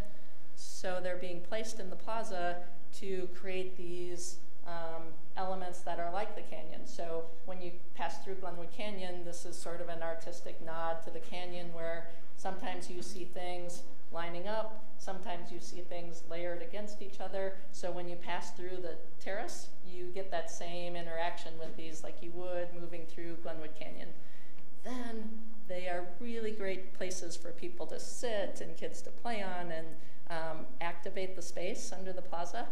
So all of this stuff is really coming together, and that whole project, as you guys just saw on your spreadsheet, this is $440,000 all in under the bridge for all of these boulders, the lighting, the granite plaza, all of the installation of the granite. The mason's doing a great job. They're cutting around each of these boulders. Really beautiful work.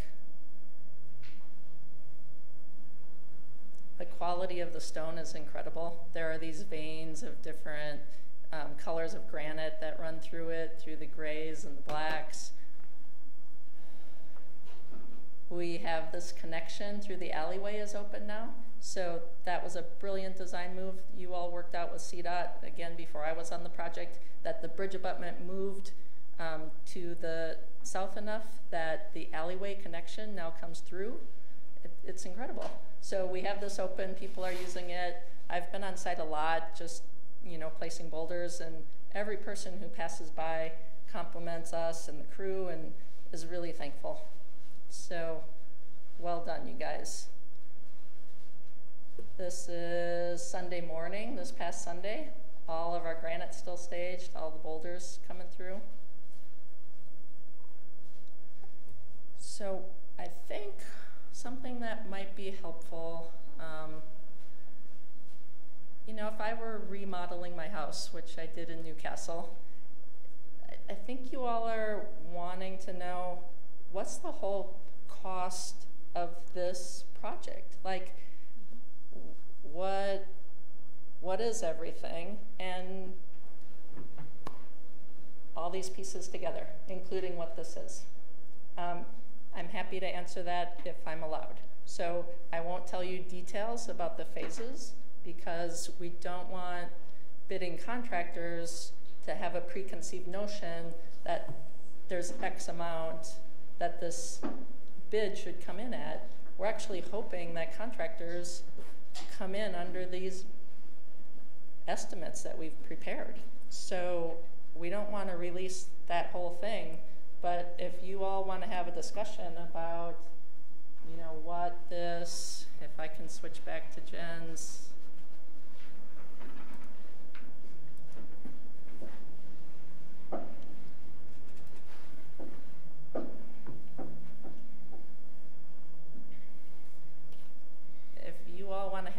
question about what are the estimates of this in total instead of little bit by bit, it won't give it away now because of the way this is separated, going out to bid as these different components.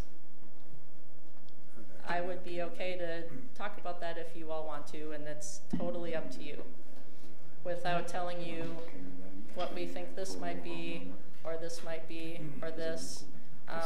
I'll also tell you that all of us on your team have been really trying hard to find great value to things, and we had a whole process with the community that we got a bunch of input from local businesses and all the people, and it started pretty far apart. We had people who wanted to close the whole street, no cars ever. We had people who said, we absolutely have to have cars. We brought them together and came up with a plan that everybody embraced.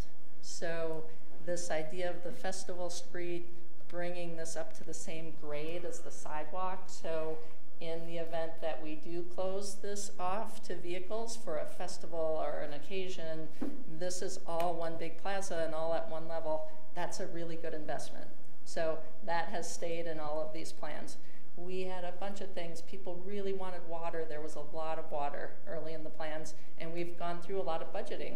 And those things were pulled out so that we can get to something that's really a responsible way to spend money and get a beautiful space that is going to last for a really long time and be sustainable, and materials that are sustainable, and be a really good investment, and in my opinion, generate revenue.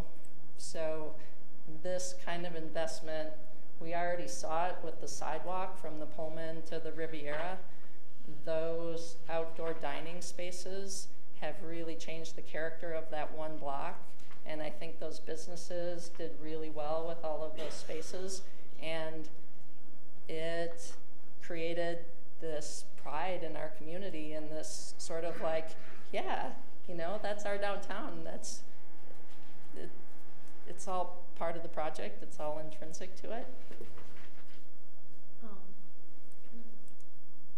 Are we ready for questions? Are you finished, or did you want to?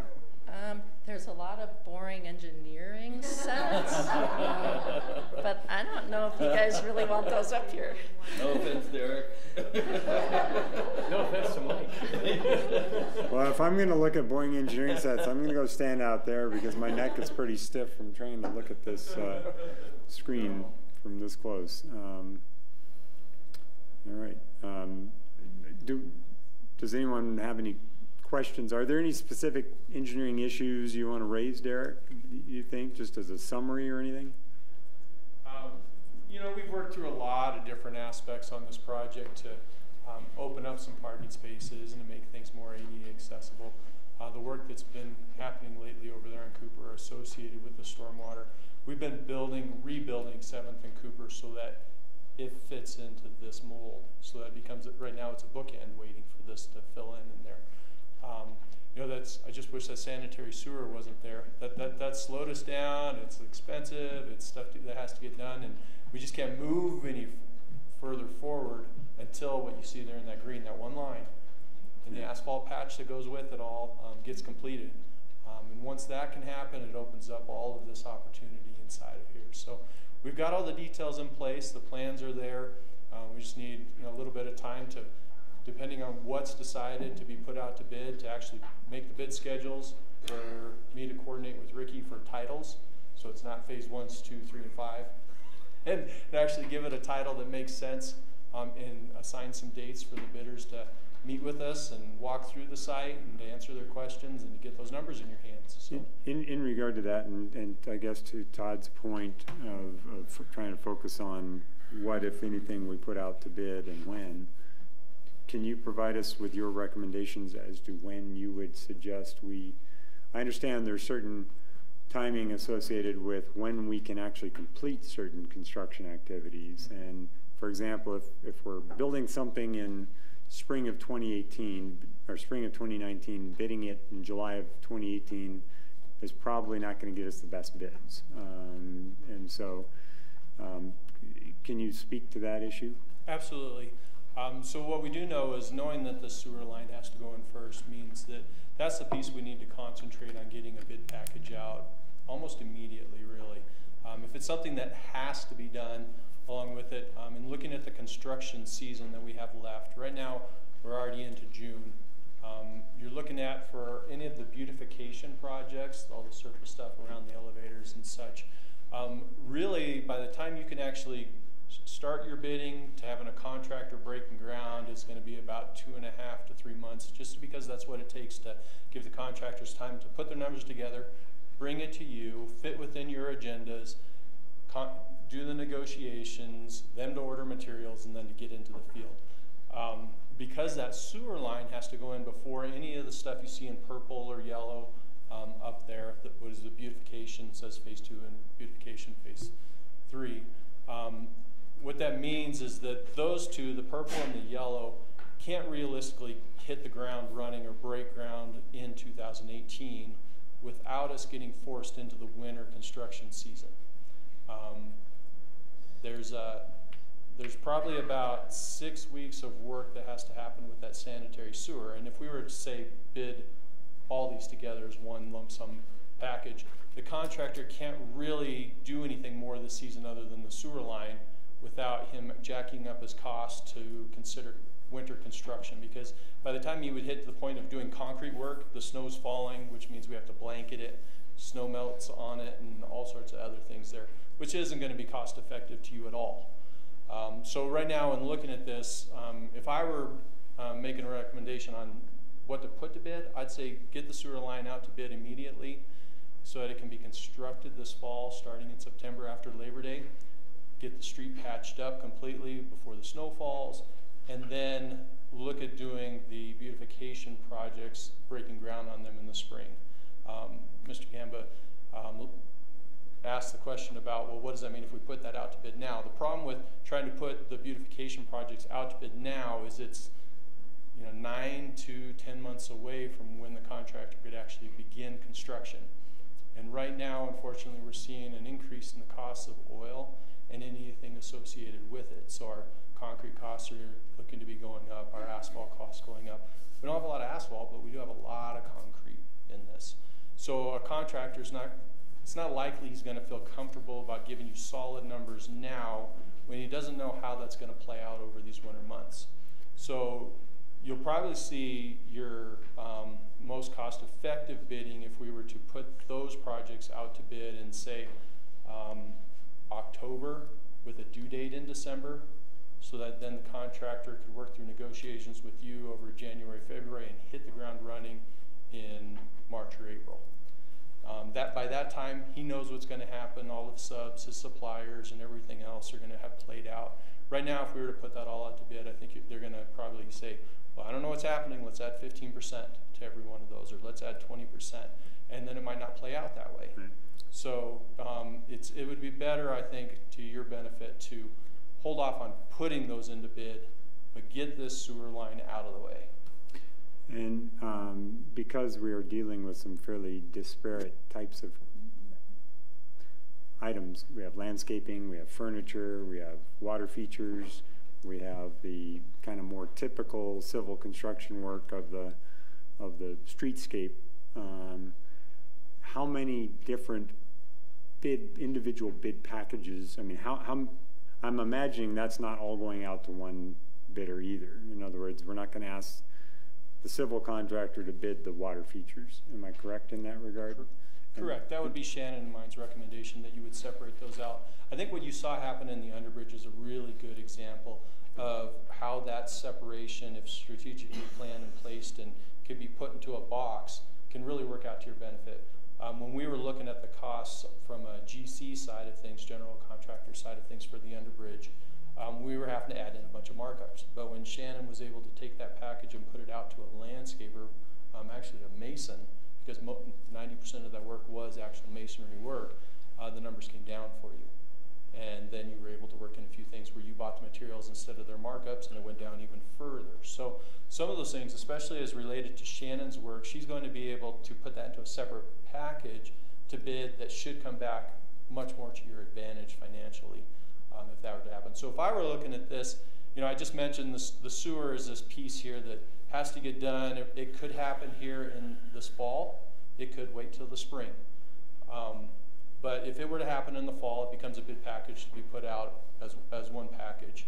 And then whatever you decided on the beautifications would be a separate package to be put back at a later time. Shannon's landscaping can't really happen until the work for the beautification, the street work, the paver work is completed. So hers would be a separate package that went out to, that would go out to bid once we know what the contracts or the construction schedule is for that beautification piece. And the water features could actually, the ones under the bridge, they could go in anytime. So that could happen, you know, if that were decided tonight, Shannon could prepare those packages so that it could be put in this fall. Okay. So there's lots of different ways to do that, but yeah, we're looking at anywhere from 1, 2, 3, 4. We could have each one of those phases as a bid package, or we could put in the streetscape stuff together and the water feature stuff together. So there's different ways to play that out. But for the initial one, if you want something started this fall, sewer line, and get that done, and then we could package the rest of them as you deem necessary. Okay, one last question, then I'll let everyone else ask their questions. There's been a lot of questions and concerns regarding the potential maintenance costs of different elements of this. Again, maintenance contractors for the landscaping would be different than maintenance contractors for the water features.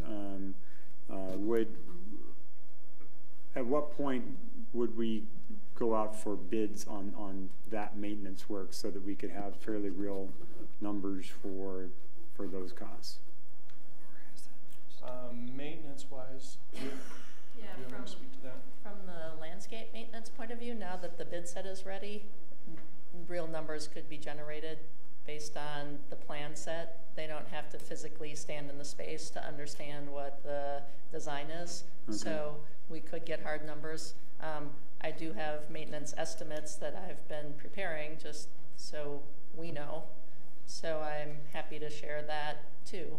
Okay. And just like we have our budget estimates of where we think the bids will come in for the construction portion, we have similar things for maintenance. Do you have it for also the water features? Yes, and I'm not as versed in that, so I did it based on how many hours I think it would take a water feature pool company to look at things. Most of my experience is with swimming pools and hot tubs, commercially for hotels, and I did design the water feature at the hospital, but I'm not privy to how much they spend to maintain it. Okay. All right. Thank you. I think, you know, I would be interested myself in hearing those, you know, maintenance estimates that you have. But at this point, I'll let other council members ask their questions. Rick. Shannon, Derek, you know, thank you. I think this is just a dynamite design. You know, if my granduncle were to pass away and, you know, give me a lot of money, I would be, you know, glad to write the check tonight. I mean, that's, you know, that's how good it is. So it's sort of a difficult discussion, I think, to have, just simply because, you know, we don't know the dollar part of it. You know, I understand, you know, from what Shannon said, and I know this wasn't your call, Shannon, but, you know, the idea is essentially a total sort of estimate for everything, as opposed to an individual estimate for these different phases. And I think the difficulty in that is that you're not going to get one contractor to do all of this. You're going to have probably separate phases, separate bid packages that will go out, and you know, hopefully we get 20 contractors that want to do this because this is, very iconic sort of work. But, it puts the city in a hell of a position because, we can't just, dance around and say, well, we think that this is the total cost for 2 reasons. First reason is that we don't have the money yet. There's a possibility that we could bond for it. There's a possibility that we could phase this in over a period of years. But I don't see us, and unless I'm totally nuts, doing this all at once. Again, we could push that great uncle along towards his demise, but that's probably not legal or feasible. So, I just don't, know how we can do this without, really talking individually about the bid package for each phase and what that's going to cost.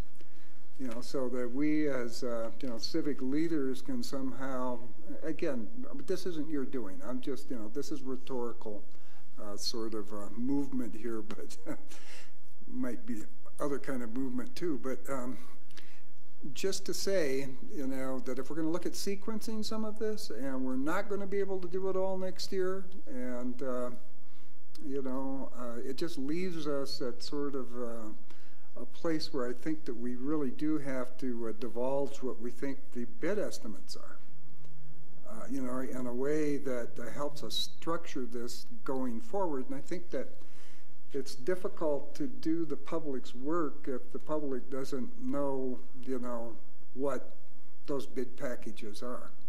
And I think if I was a member of the public, and which I think I am, but if I were to take those bid packages to my grand uncle, whose demise we were thinking about, I might hasten his departure from Earth, when you started looking at the real dollar figures here. So that's my comment.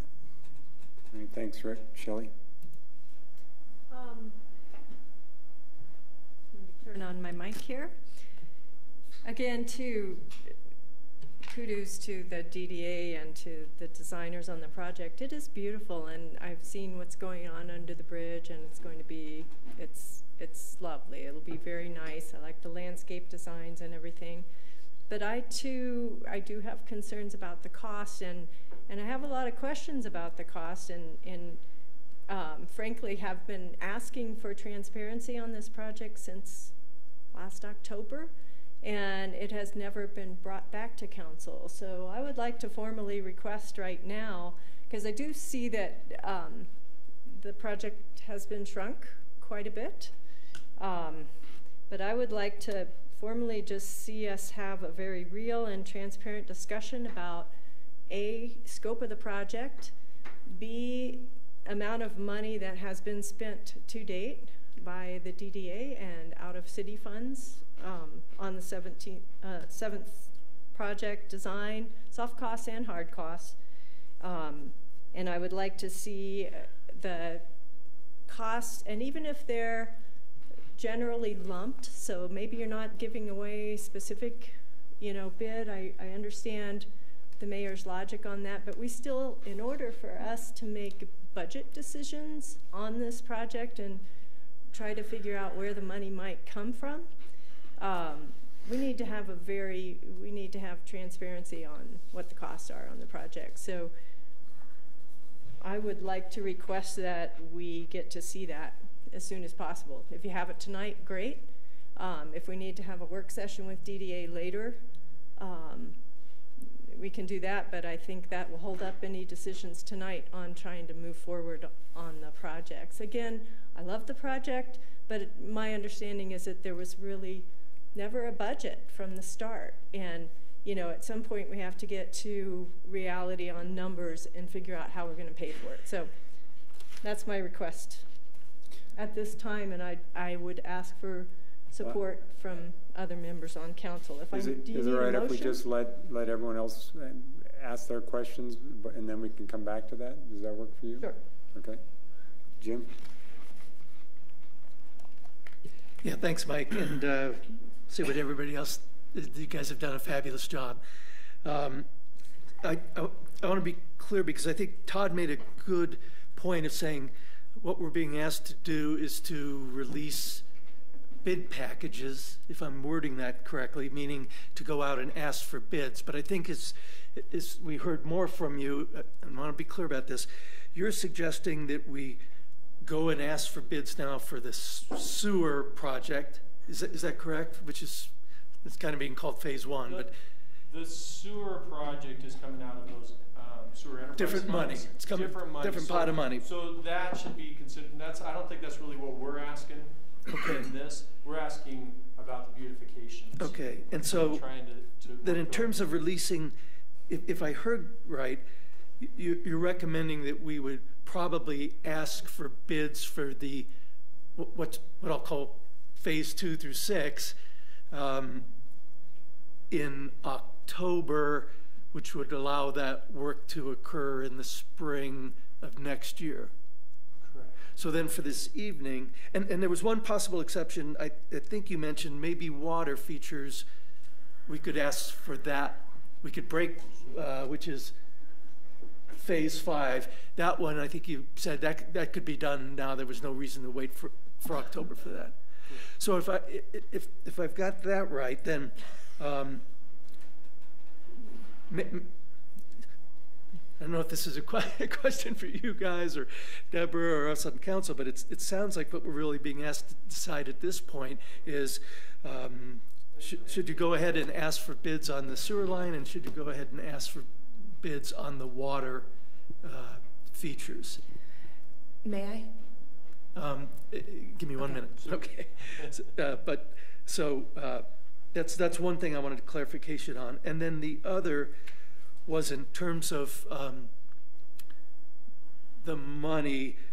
You know, Rick, you'd said we don't have the money for it. It looks like we have 1.7 million for it. It may cost more than that, and so there may be some extra money that we need, whether it's bonding or what have you. But we do have the money, I think, because when you showed us the pretty slides, that stuff is all in the million that's been spent already, correct? Okay. Yeah. So the future stuff, which is what I'll call phases 2 through 6, we've got 1.7 million.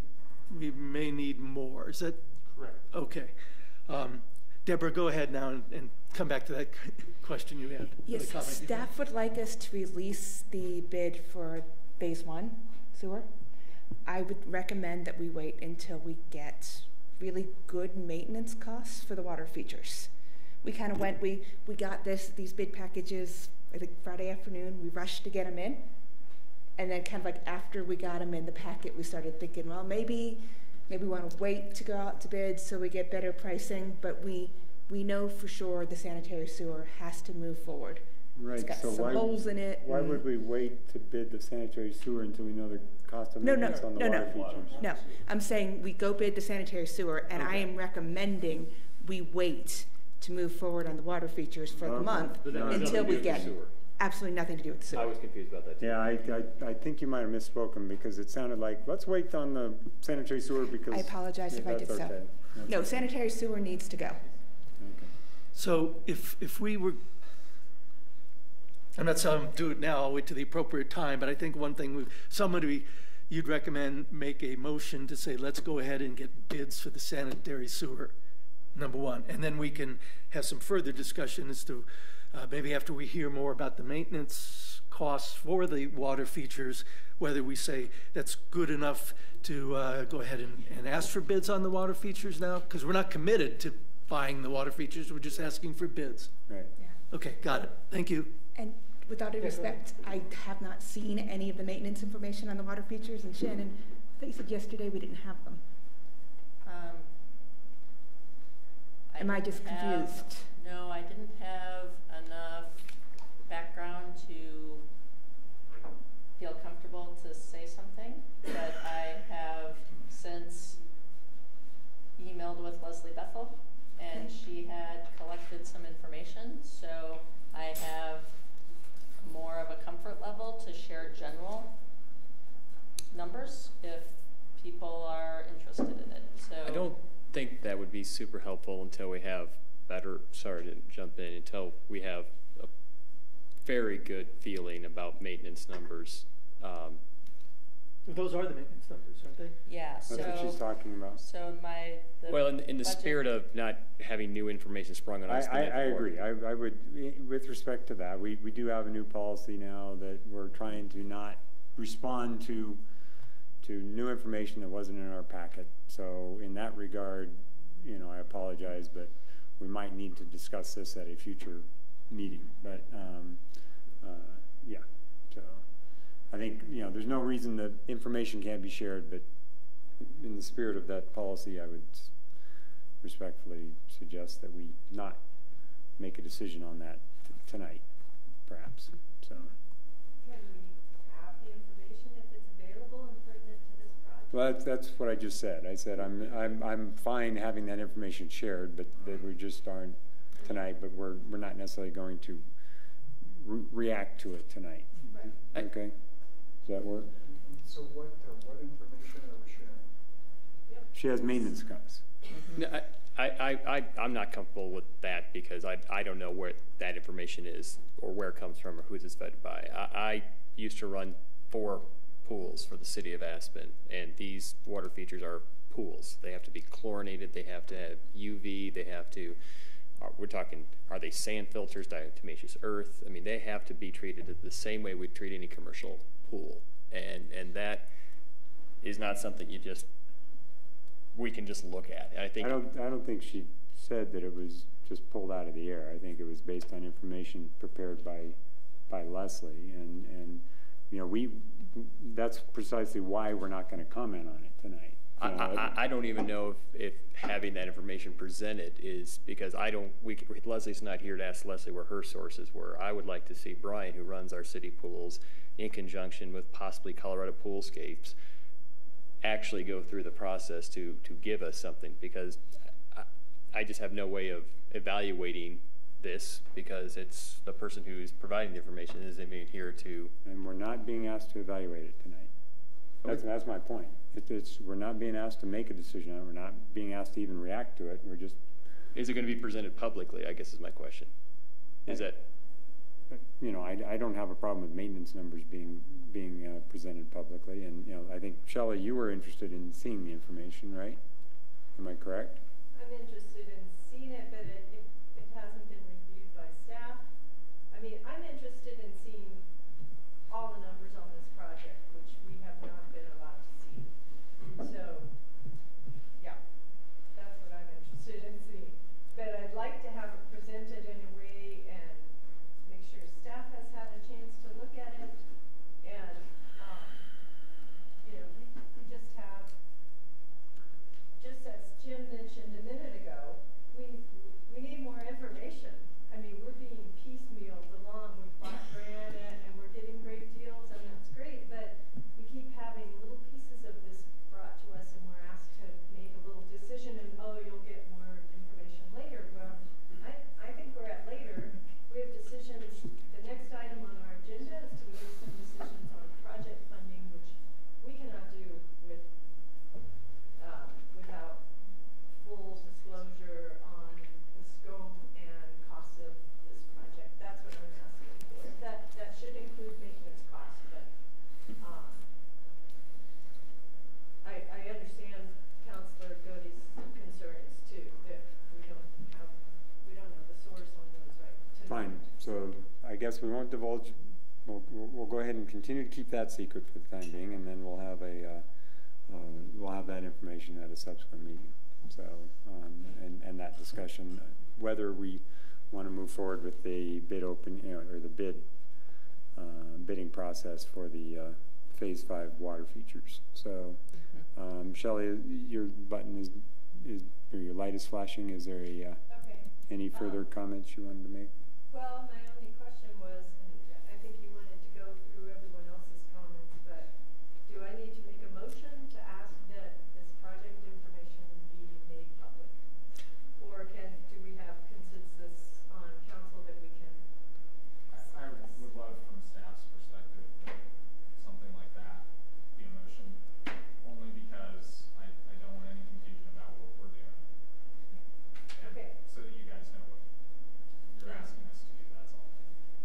like to make a motion that the scope of the project on the 7th Street beautification, all the different phases, and the full cost of the project be estimated costs, thank you, be brought forth to council and in a public setting so that we can review the project and understand the scope of the project, also the potential source of funding, funding from the DDA, which pieces of it are utility and funded out of utility enterprise funds, and which pieces of it are being considered for funding out of A&I or capital or any other funds that we may look to funding part of this project out of.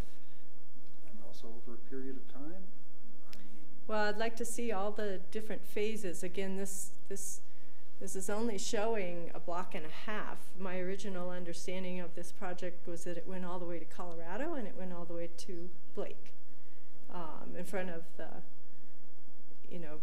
Amtrak station, all the way that. This is a narrowed scope. If you only have numbers on these, that's fine, but I think originally what I saw last fall, there were some preliminary numbers on the other pieces.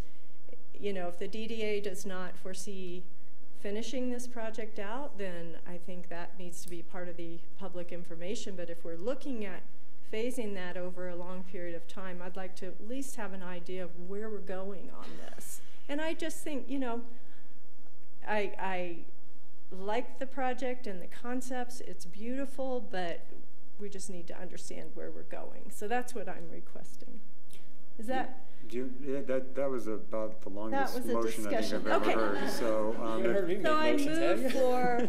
So, I move for full transparent disclosure on scope of the project, phasing of the project, estimated costs, and possible funding sources. Second that. Right, we have a motion by Shelley and a second by Rick to have full disclosure of, I'm sorry, I didn't write them down. Could you repeat those? Estimated scope of the project. Scope. Estimated cost of the project and the different phases, and potential sources of funding, I believe. Was there? Can I offer a friendly amendment? When you say the total scope of the project, are you also including all the money that's been spent by all parties associated with this project up to this point? That should be part of it. I believe it should include hard costs and soft costs. Those are costs of a project and should be part of the of our understanding. If we have to pay for them out of city funds, we need to understand how much we have to pay and how much we've paid to date. I would be interested in that, yes.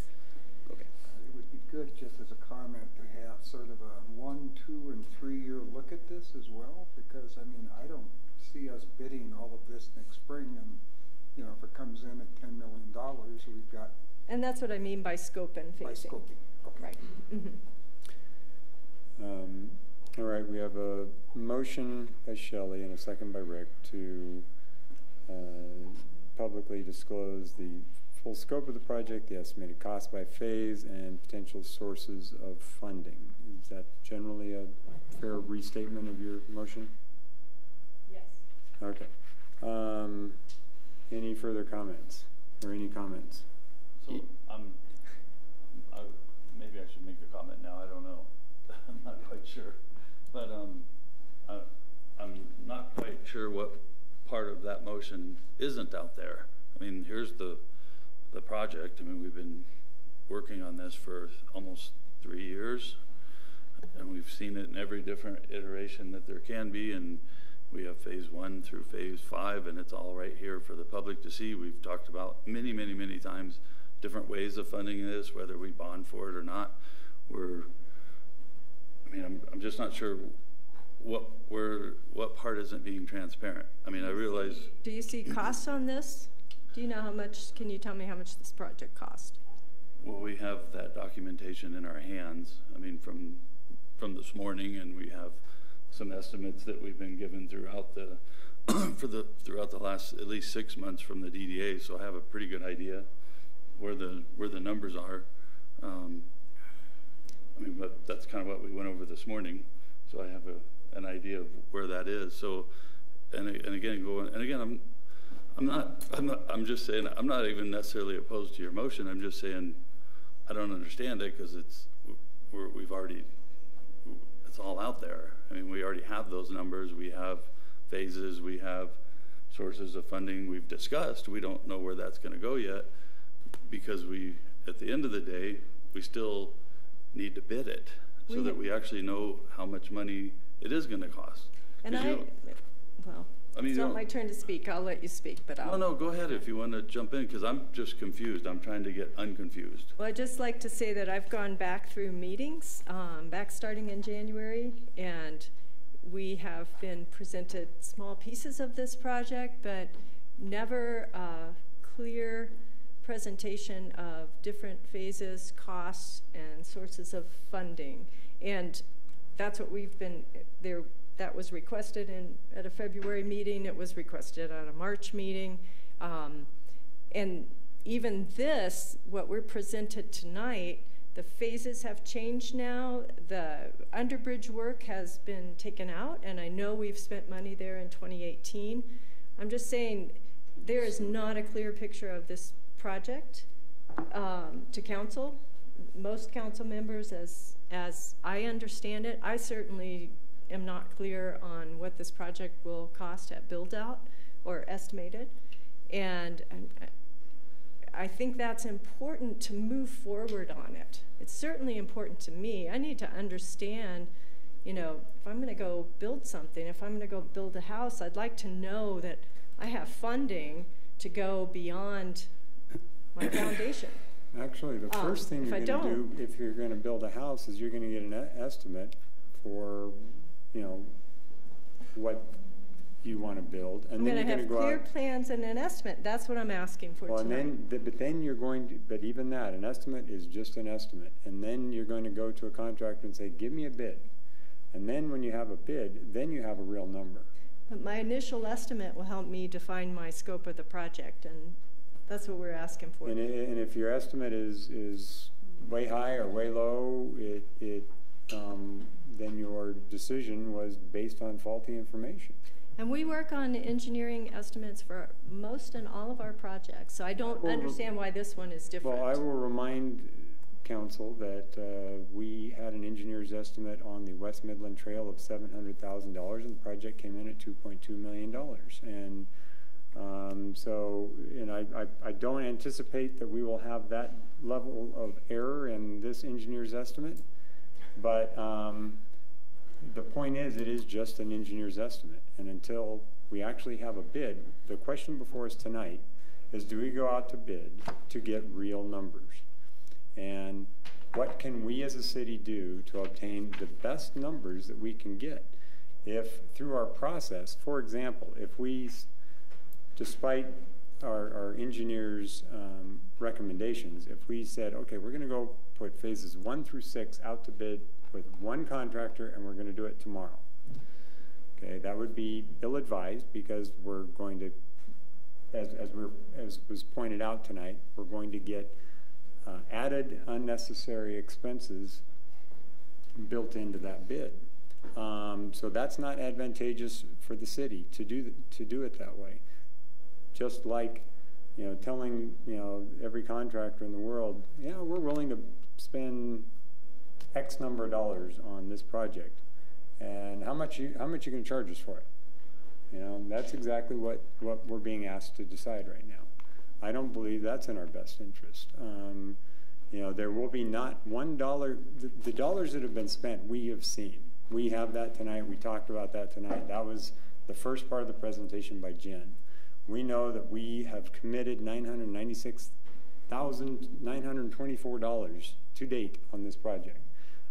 That doesn't include DDA expenditures, and I'm sure that they're fine providing that information. I would anticipate they are not able to provide that to us tonight. So that would be for a subsequent discussion. But we know what we've spent to date, or will have spent, you know, that we have approved so far.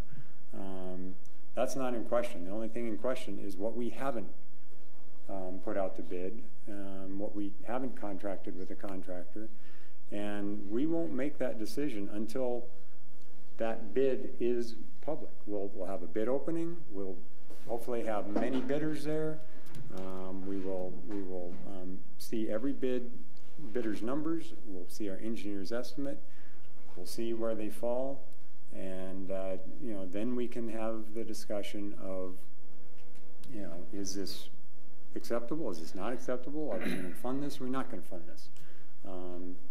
But with all due respect, Mr. Mayor, we don't know where we're going with this project, as we do with other projects. When we look at a big engineering project or a big infrastructure project, we get an estimate of where we're going with the cost, and we get an idea of can we fund it or not. Right now we have, according to this, there's 1.6 remaining in this project. You know, from the early numbers that I saw last fall, this project was over $7 million. What I'm asking to see it, so we've got a big gap in funding.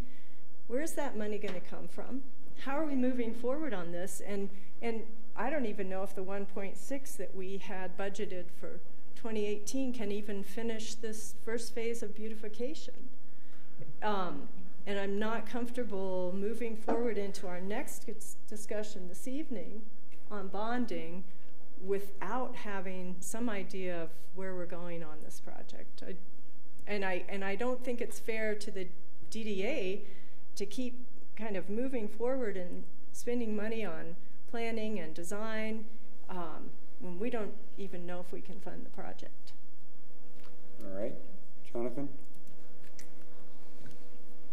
Am I on? Yeah. You know, I think I agree with a lot of it, what's been said. In regards to specifically trying to keep it in relation to bids and the conversation around bids, you know, I feel very sympathetic to Shelley's comments that I don't feel like I've had a really good handle on what we spent, what we're going to spend. And part of that is that there's a lot of this baked in when we came on council.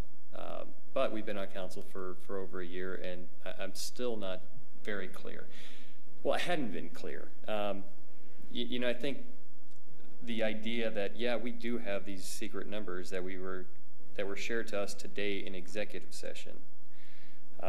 You know, Tom, we said that, you know, we have the numbers and they're out there. They're really not out there. They're not out there for the public. And I think that the risks that, the potential benefit that we hypothetically might get by keeping these bids secret is outweighed by the lack of public participation that this process would engender.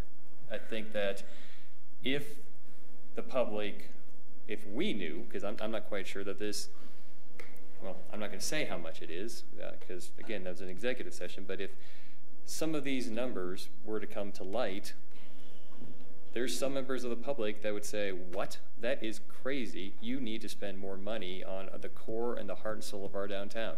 There's other members of the public that might hypothetically say, that's crazy.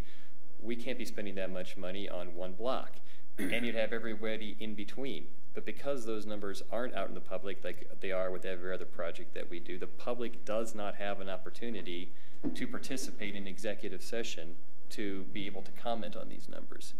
I think that's probably my biggest problem with taking it and asking for bids, is that we haven't had a public process like we have with South Midland, like with 27th Street, where, I mean, with South Midland, we didn't have, I guess when I'm looking for line item budget numbers, I'm not looking for every rock and nugget or every tree. But we did South Midland, there was the soil nail wall, there was curb and gutter, there was sidewalk, there was buffer, there was guardrails, there was asphalt, there was intersections, there was roundabout. We had about 10 line items that in general said, here's what it is, here's what they cost. And so we have been able to somewhat go, well, gosh, a roundabout that costs $1 million, that seems like a lot. And then develop ideas and strategies on how to potentially get things like that funded, or ideas of if we wanted it or how important it is based on our comfort level. I also think that taking something out to bid is a waste of time unless we have a very clear idea of what the maintenance costs will be, because we're not talking about $1 or $2 million of actual cost. We haven't identified if it's $300,000 a year or $500,000 a year, or $100,000 a year for ongoing maintenance. If it is $300,000 a year, then it is very germane to the conversation that this project is going to cost the city $9 million over 30 years.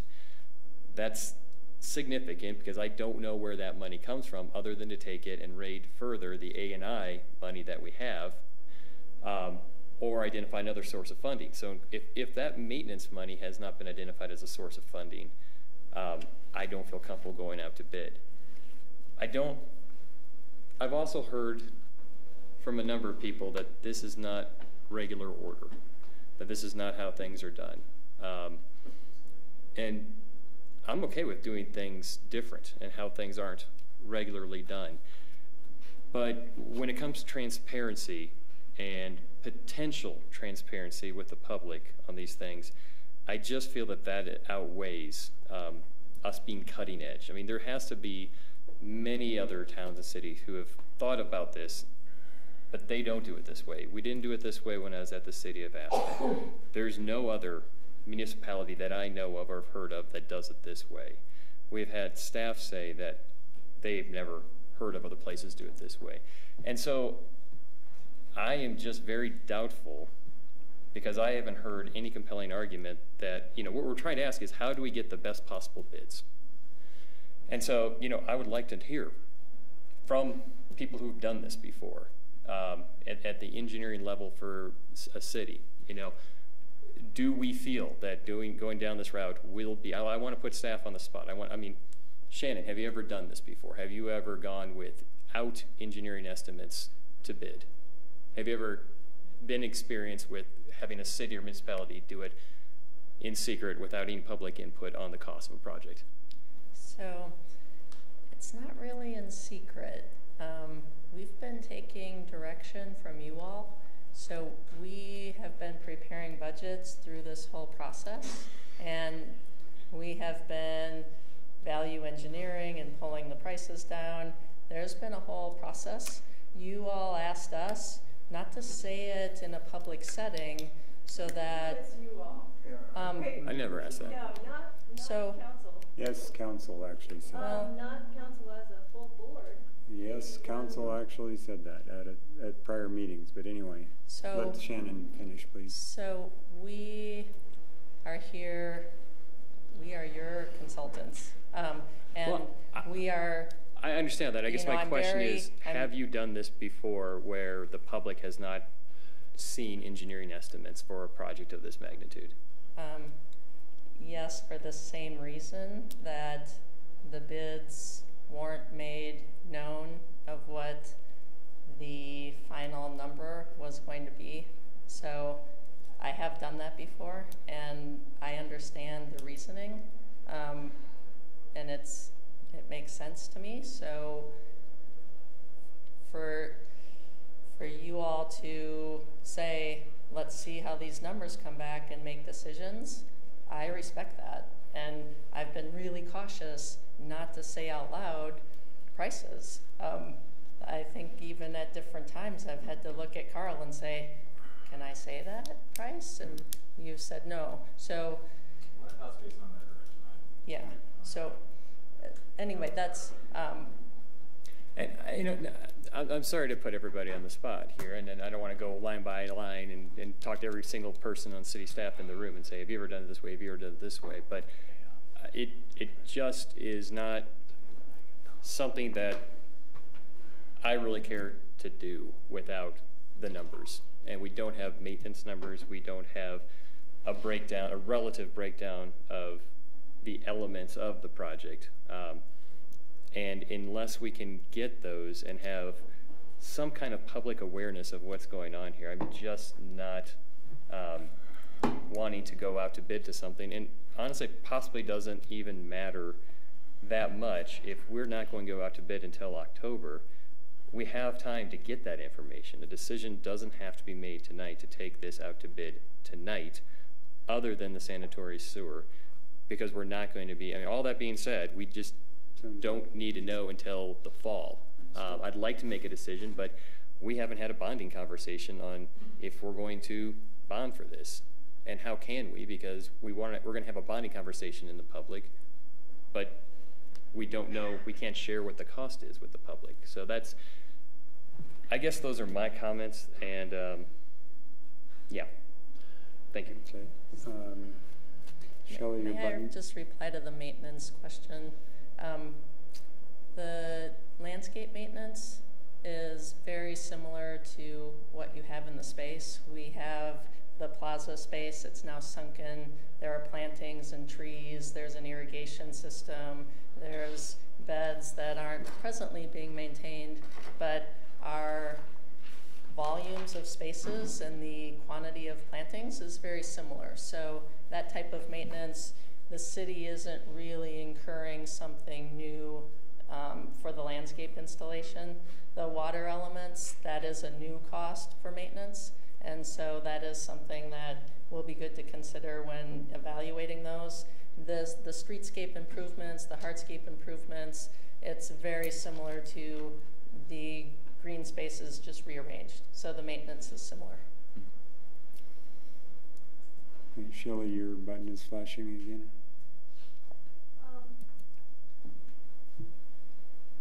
Yeah, I'll just say, again, we do have a motion and a second on the table that we're discussing right now.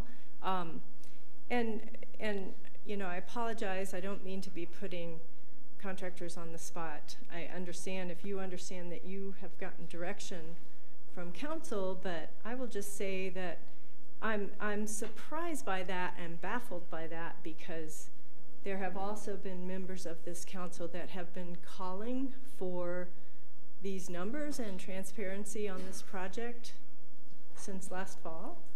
And for whatever reason, that hasn't come forward. But I know we have not given or taken a vote as a council to keep that information out of the public eye. And for me, being on council, I'm not comfortable working on a project of this scale and this scope and this dollar amount of spending of public money without having at least estimates out there for public discretion and transparency. Okay, Steve Davis. I've been blinking for a half hour or so. You know, I guess I resent the accusations that there's not transparency. This project has been, I've been sitting through meetings for 3 years on this project. It's discussed at every DDA meeting. We've had public charrettes here in this room. We've had more presentations before council on this issue than any issue other than the Grand Avenue Bridge. And for you guys to sit here and say, well, I've never heard of this before, it's like, well, you need to probably maybe show up at some DDA meetings and I agree that, you know, since you've been on council, so much of this got cooked in the prior council that we haven't had as many meetings about it. But this all started along with the Grand Avenue Bridge project before they even took the first shovel of dirt out.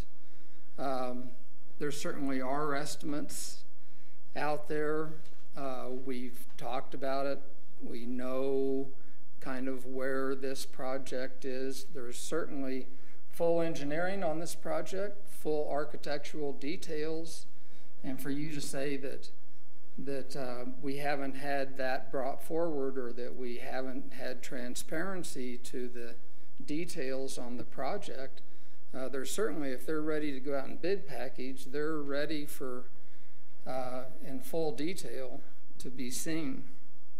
I think a good example of the not, you know, waiting on the numbers to come back before you throw those numbers out is because if we had thrown out a budget number for that stone that we just purchased for $17 a square foot, we would have just paid about $45 a square foot for it, because that would have been what our budget number would have been. and we would have showed our hand to that contractor selling us the stone that that's what we were willing to pay for it. No way would you show a budget for $45 a square foot and then expect that contractor to come back and sell it to us for $17 a foot. So I think it would be a horrible disservice to the public for us to start throwing out our guesstimates of what these different phases would cost before we throw it out to the contractors to have them bid those phases. We know what the phases are exactly down to the plant and the sprinkler head. And we have a pretty good idea of what that's going to cost, we think. Can you tell me what it's going to cost? Everything that's shown on this graphic. Yeah, I sure can. But you're not willing to say publicly? That's Well, my question. you know, my guesstimate is just a guess.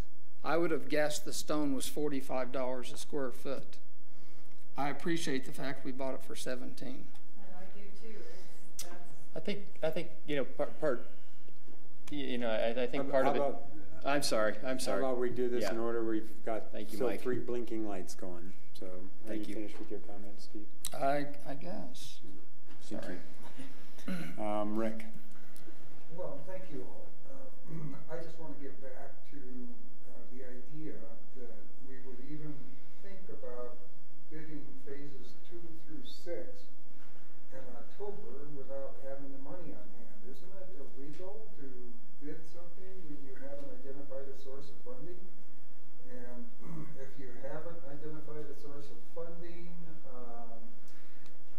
maybe the best way to do that is to go back and to see what the actual phases cost. I mean, I couldn't imagine doing phases 2 through 6 and feeling good about that at the end of the day, because that would essentially force us to go to our A&I bonding capacity without a discussion of the other items that are before the city. I mean, even if it's $9 million, look at $4.5 million to some of the neighborhoods to fix their streets. So, we know what those estimates are. We've got a pretty good idea anyway, if we don't. And so you can't compare apples to apples if some of the apple is just not visible. And I can't, as I signed and swore an oath, to uphold the laws of the state of Colorado, and the state of Colorado makes very explicit that the only information that you can withhold from the public is something that's going to be personally detrimental to an individual. Like, I picked on myself today. Rick Voorhees is a schizophrenic and, a bankrupt fraud. Okay, and the council knows that. The council will be prohibited from putting that out in public view. Anything else is fair game. And that's the way that we build sort of democratic discussions, and it's messy. So that we go through this process and we say, well, we're going to withhold information because we think we can get a better deal. Maybe Steve's example of the pavers is maybe the counterweight to that. But I can't imagine that we're going to have, any chance of keeping something secret, and somebody comes along and says, well, I can figure out a way to hack into that. I mean, once it's in black and white and on paper, it's pretty much fair game anyway, regardless of what anybody thinks about, freedom of information and keeping information away from contractors. I haven't seen it work anywhere in my experience of bidding on the state level. I'm not even sure that I saw it attempted really, but on the other hand, I think that we've got to be sort of forthcoming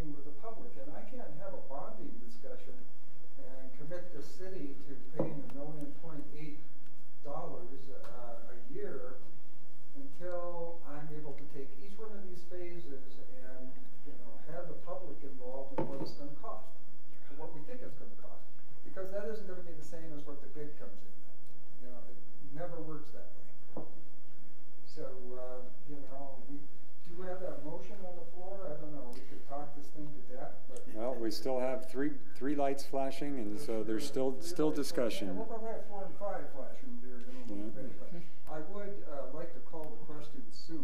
I would like to too. Believe me. Rick, Jim. I guess in the spirit of calling the question soon, I'll make this very short. But, you know, Rick, you referred to your oath and your responsibilities to the citizens, and I believe that includes being appropriately transparent, which to me means not committing the city to spending anything until the citizens have everything in front of them. But I also think that we have a responsibility to be intelligent about the timing in which we release information. I think that it is a personal harm to tell the taxpayers to spend $46 a foot instead of $17, if we can avoid that, and still not commit until everything has been out there. So. Now, Deborah, I do have one question for you. Is the next discussion item, which is the project planning or something like that, and there's a memo in there, is that a public memo? Yes. Okay. So just in terms of Rob, am I thinking of this correctly? That I'm not trying to get into phases or anything else, but we know we have about $1.7 million left to spend on these future projects out of the 2018 budget. This public memo says there's somewhere between, if you do all the phases, 2.1 and 2.6 million more that would be needed. So it's somewhere between about 3.8 and 4.3 million is what we've told the public publicly so far. Let's call it about $4 million to do all this stuff, of which we have close to 2 million left over from the 2018 budget. And I can think that from discussions on the amount of bonding capacity that we have, which is somewhere between 40 and 50 million, we can probably come up with the 2 million bucks. So at least for the purposes of what we need to accomplish now, which is the vote on Shelley's motion, and then to vote on, I guess for tonight, the phase 1 sewer project, I think there's enough information to tell everybody ought to be comfortable with that. That's all, thanks. Thanks, Jim. Thanks, Jim. Shelley.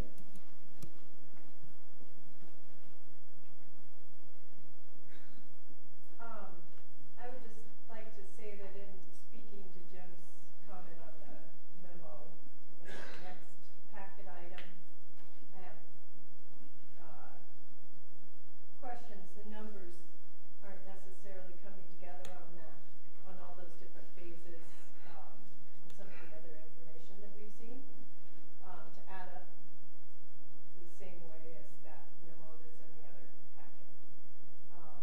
I would just like to say, in the interest of disclosure on this project, there were comments made when we were working on the South Midland project about spending city money wisely. And, you know, when I look at a project, I have to look at how much you might spend per square foot on a project.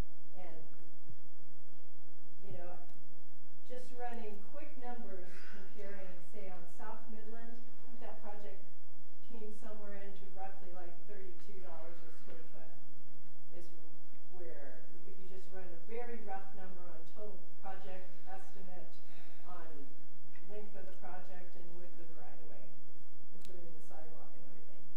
When I look at the area that's covered by this project and the numbers that I've seen previously on this project, we're looking at anywhere between $166 and $186 a square foot for finished funding, just on a basis of area that's covered. And my question is, if anybody questions those numbers, let's put the numbers out there and see them be real. But in my mind, I question, is that spending money wisely? Is that going to give us a return on investment? That's all I have to say. Jonathan?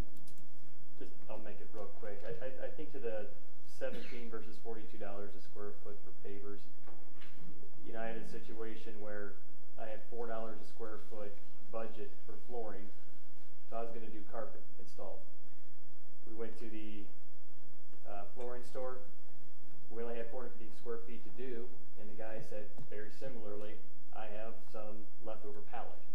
I'll give you engineered hardwood. So I don't know that we can't have a budget for surface material, for example, and that's our budget, but yet still be able to get that $17 a square foot pricing. I also don't quite understand when you have potentially 4 to 6 people bidding on a project, why if we put a number out there of what our estimate is, that's just a number at the end of the day. The contractor's going to say, here's the cost to do it, here's my margin, and that's what they're going to submit. Now, if they need some work because they have a downtime, maybe they can compress their margin. If they're really busy, maybe they're going to inflate the margin. But it is what it is because it's a competitive bid situation and they're competing against other people regardless of what our number says. If we put a number out there of $3 million, but it really costs them 3.5 without any margin or any profit margin, then that's the number. We're going to get bid back at $4 million. So I guess I'm just not quite understanding. I mean, I know that's nice for contractors to kind of have an idea, and I think it's nice so that they have an idea to know whether they should even bother. So I guess I just don't understand the gnashing of teeth of this really, because I don't think that it really matters as long as we can attract enough bidders to keep all the other contractors honest. That's all. All right, we no longer have any blinking lights. So we have a motion by Shelley and a second by Rick to divulge the scope of the project, the estimated cost by phase of the project, and the potential sources of funding for the project.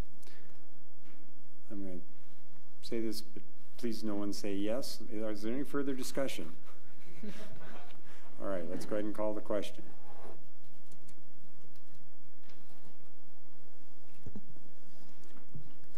Ingram, no. Godus, yes. Davis, no. Gamba, no. Leahy, no. Voorhees, yes. Culp, yes. Motion doesn't pass. All right, thank you. All right, so now we would entertain a motion to direct our consultants to go to bid for sanitary sewer phase 1 if someone would so like to make a motion. I move that. Yeah, I was just going to say, isn't that us? That's us. So that's not them. Well, but they have the plans. Don't you have the plans? I need to do the work, but she can tell me when, I suppose. Okay. All right. So do we need a motion? Yes. Yes. You need to motion. Okay, so I move that we authorize the city staff to go to bid on phase 1, which is described as the sanitary sewer phase, as soon as possible. Second. All right, a motion by Jim and a second by Jonathan to go to bid on the sanitary sewer phase 1 work. Any further discussion? Let's call that question.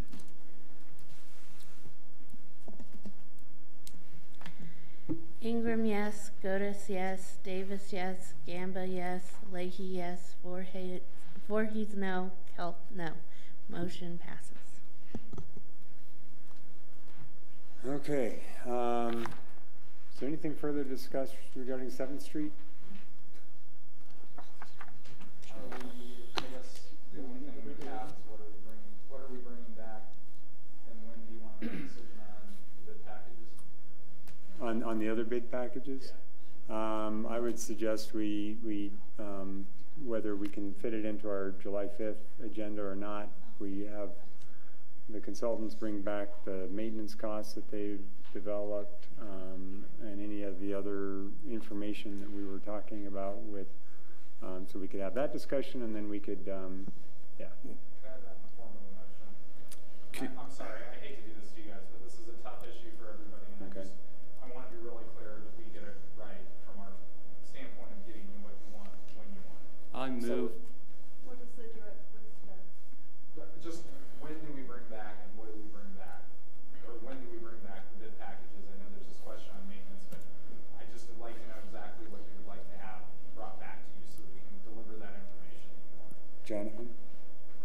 I would move that, and I'm very open to prodding, I would move that we bring back, thank you, that staff bring back to us maintenance costs that are worked with the consultants, our city staff, and potentially Colorado Poolscapes or whomever else would need to, so we have robust maintenance numbers, as well as any other detailed numbers that we would need to make decisions. When? By July 5th. What are those other detailed numbers? I would like a further breakdown of the phase 1 and phase 2, other than just one big number. Elemental breakdown, no more than a dozen line items. Okay. Which phase 1 and phase 2? I'm sorry, phase 2 and phase 3. Sorry. Yes, thank you. That helps a lot. Now, since we just voted to not divulge. To us, just to us. Yeah, just we'll bring that back. Just so at least we know what it would. Confidential memo to you guys, but I just want to know what information All right. is included. Did that motion give you? Yes. Okay. At least for me, I don't know. So all, It's good. no, we have a motion. Is there a second? Can I ask a question? Why only phase 2 and phase 3? Wouldn't we want to see? Because that's what we have bid packages for ready to go. I'm sorry, I thought we had them already. I thought we had them already. So landscaping is ready to. Can we include, if it's just coming to us and we're keeping it confidential, then can we include all phases? That's what my point was. Yeah, and let me revise my motion. Any phases that are any ready to phases go to that bid. Suggest that they have all these bid packages available with inclusive of their maintenance fees, maintenance costs. That would be an amazing motion. I wish I would have made it like that. Well, make it like that. You can revise it. I will revise that motion to all phases that we have bid packages for and associated maintenance costs, including maintenance costs as described before, with breakdowns of major projects, no more than a dozen. Derek? For clarification, we don't have bid packages complete, we have plans complete. We have design plans complete. To go out to bid. We haven't been told what to create for a bid package. So our bid packages aren't complete, but our plans are complete, design plans. But we have estimates on those. Yeah, so I can provide design estimates for the design plans. Your motion said specifically bid packages. I would amend my motion to reflect bid plans versus bid packages. Thank you. Design plans. Design plans. Yeah. Those. Yeah, them things. Somebody cut me off. So we have a motion by Jonathan to bring back at the July 5th meeting all the design plans with associated engineers and landscape architects, consultants' cost estimates, and associated maintenance cost estimates with supporting documentation to be reviewed by city staff. Is that a fair assessment of your motion? Yes. Okay. You're killing it. Would that be an executive session? And yes, the cost estimates will be reviewed in executive session. And the breakdown. To be withheld from. What do you mean the breakdown? Doesn't your motion include? Yes. The plans can be public. That's not. No, he was talking No, about. I would like a breakdown, a further breakdown of every phase that we have, if it's available to us. In estimates. Right. Okay. Okay. All right. All right. So we have a motion. Is there a second to that motion? Second. All right. We have a motion by Jonathan, a second by Steve, as stated. Is that good? Do I need to repeat that? Clear? Yeah. Okay. We can go back and listen to the tape. Okay. I do have a comment. Okay. I can't support this motion just because, based on our last vote, I want the information, but I don't agree with keeping it out of the public view, so I'll be voting against it. Okay. Any further comments? All right, let's go ahead and call the question.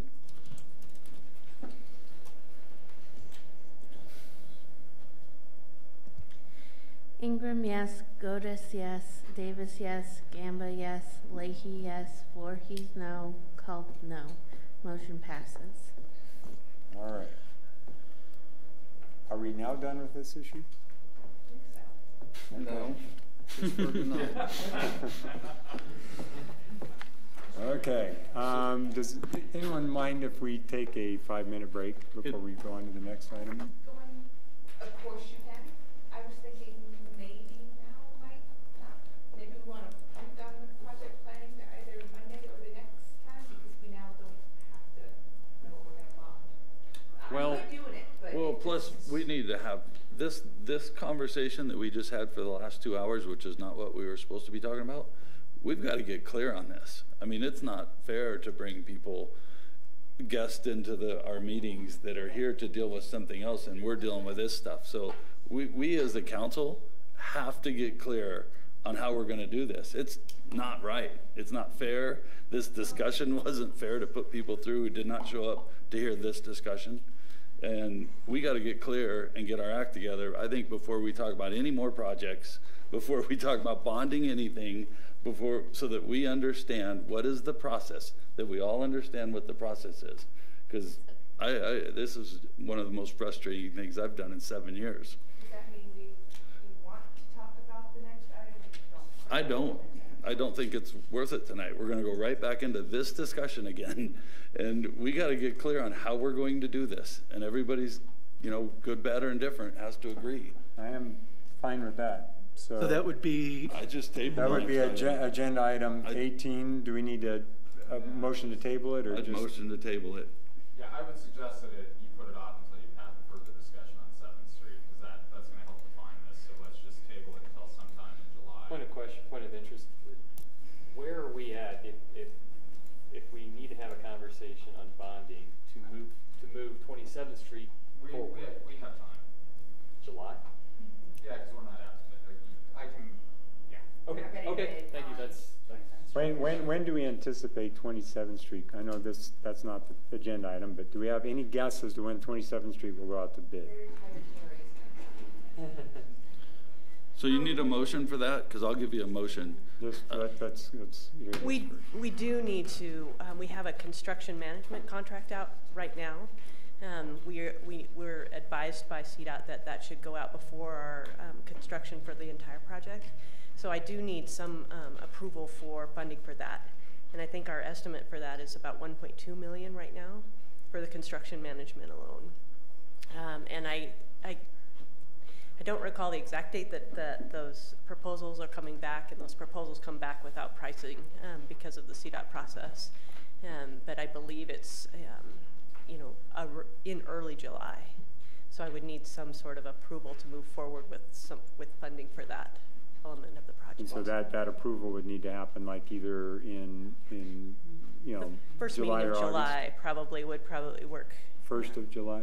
Yeah, the July 5th meeting, because I believe we're getting proposals back for that construction management at And then approximately that same time period. How quickly thereafter could we go out for the construction bids? We have we have 2 of our right-of-way issues completely resolved, checks accepted. The third one, we expect that will happen this week. We have 2 of the apartment complexes, Cottonwood and Racket Club, that are not responding to our proposals, so we are in a period trying to get them to actually respond. So it could be, I think we're very close to issuing our 10-day final offer on those 2 pieces of property needed. And after that, we would go to a full condemnation process if we can't get them to respond. We don't believe that they're, at least at this point, we don't believe they're necessarily opposed, but we just are having trouble getting their property management to respond to us. So it could be as long as 2 months from now, but we expect that it'll be sooner. Okay. Is the grant funding that we've currently received for the 27th Street Bridge something that can fund this initial amount that you needed? I think you said it was about 1.2 million that you needed sort of sooner rather than later? I would be very uncomfortable trying to use the grant funding that's made for the whole bridge for this. I think we will need to have the bonding discussion before we accept either this contract or put the bridge out to bid. Okay, makes sense. Thank you. Yeah, I guess there again, going back to when to have that bonding discussion, I think let's try to get through on the 5th. We'll know where we're at with this project. And then I think we, probably not that night, but maybe we schedule a special meeting the week following or something like that and just bang it out, hammer it out. We're probably going to need to do a little bit of work in that same time frame on if we're going to go out with a question regarding fire as well. So I'm going to need some of you guys' time. You mean the tax? Yeah, the taxes. So we're gonna have, July is going to be busy basically because we're going to have with not having a June meeting. We're going to have a number of things. We may just need to throw an extra meeting in there to work on the bonding issue and the mill issue. Okay. So it's conceivable that could be a public meeting that we talk about bonding and obligating the city over a period of years, half of which might be open to the public and half of which might not be open to the public. So we'll talk about 7th Street behind closed doors, and then we'll go ahead and take everything else and talk about it behind open doors, and then somehow we'll come back and tell the citizens of Glenwood, you know, this is sort of the decision we made. No, because there's not a dollar. That's exactly what we did. There is not a dollar spent until we accept those bid packages. Well, then how can we have a discussion about a whole bonding process if we just lock down half of it? I don't get it. We don't have to. We can direct our staff to bond $10 million, $15 million, $20 million. But until we actually get bid packages back and we award a contract, we're not going to pull the trigger on a bond. Am I correct in that regard? I would not know exactly what to bond. My thought on bonding is, I don't want to rehash all of this, is to give me a range to work with. I can get that put together so that we know generally, all I'm trying to do is shave about 45 to 60 days off the process so that we're ready to match up issuance of bonds with projects, bids coming back and notices of awards going out so that we have funding in place. That was for me, from a mechanics standpoint, that's all I'm looking for. Okay. Right? Right. It doesn't, I'm not asking for a specific dollar amount in each one because you're never that close. I'm just looking for, are we and what's the range, and then I can get going on the document. And just for clarification, we're not committing $1 of city expenditure on a project related to construction until we award a contract.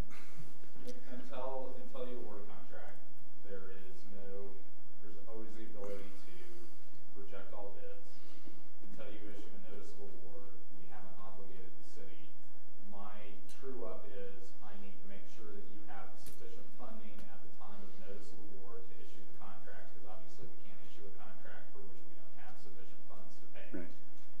That's all I'm trying to do. Right. Notice of award or going out to bid? Notice of award. You had talked about bid earlier today. I kind of misspoke, but it is at the point that we obligate ourselves, then we're stuck. We've got to have either money on hand, bonds in place, or reserves in place that are sufficient to cover that contract. I would be more comfortable if we knew when I go out to bid that I have sufficient resources to cover the project being bid, but that mostly goes to the confidence in the bidders that the city is committed to the idea of doing the project. For me, I'd rather, it's not a legal requirement as much as it's just a practical reality that it's always nice to know how much money you need and how much money you have when you're. So it's nice to know and where it's coming from. Are we having a meeting Monday? We have a motion on the table, I think. Do we?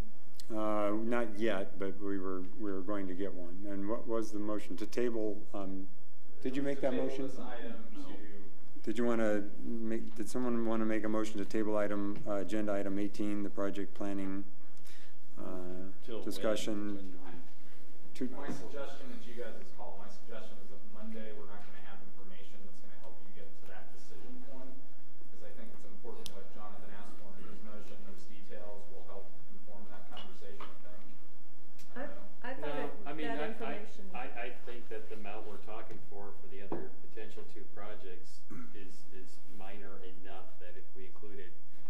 still have a bonding conversation about the two monster ones of 27th Street and South Midland. I think it's still, I don't see that there's been a whole lot of contention recently about those two projects, and that makes up about 90% of what we hypothetically be talking about. So I'm fine having that conversation on Monday, because the tail that's wagging the dog is the two minor projects that could possibly be included in with amount not to exceed.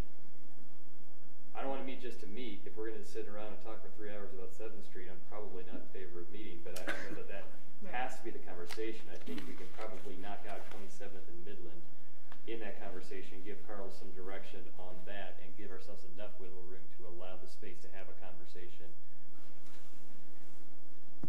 Sorry, to allow ourselves the space to have the conversation. You want to say all that again? No. I think that would allow the space to have the conversation between now and July 5th, July 19th, or in the fall when the actual bid packets are ready to go out to contractor. So we could sometime prior to the 5th of July have a bonding discussion. Okay, the timing for me, I guess what I'm saying is the timing is not critical for me, because I just, whenever you guys get to it, none of these things are going out to bid until later in the fall. So it really doesn't make any helpful difference if we have this Monday meeting? Sorry, I didn't mean to. Well, one, I for reasons unrelated to you guys, I'm scheduled someplace else on Monday. Oh. I am too. Yeah, I was gonna say I think. So that's why I was. Okay. I'm trying to get the most out of the time that we use if we have a special meeting. Okay. Maybe we could do the bond thing tonight and just allocate 10 minutes to get it done. Yeah.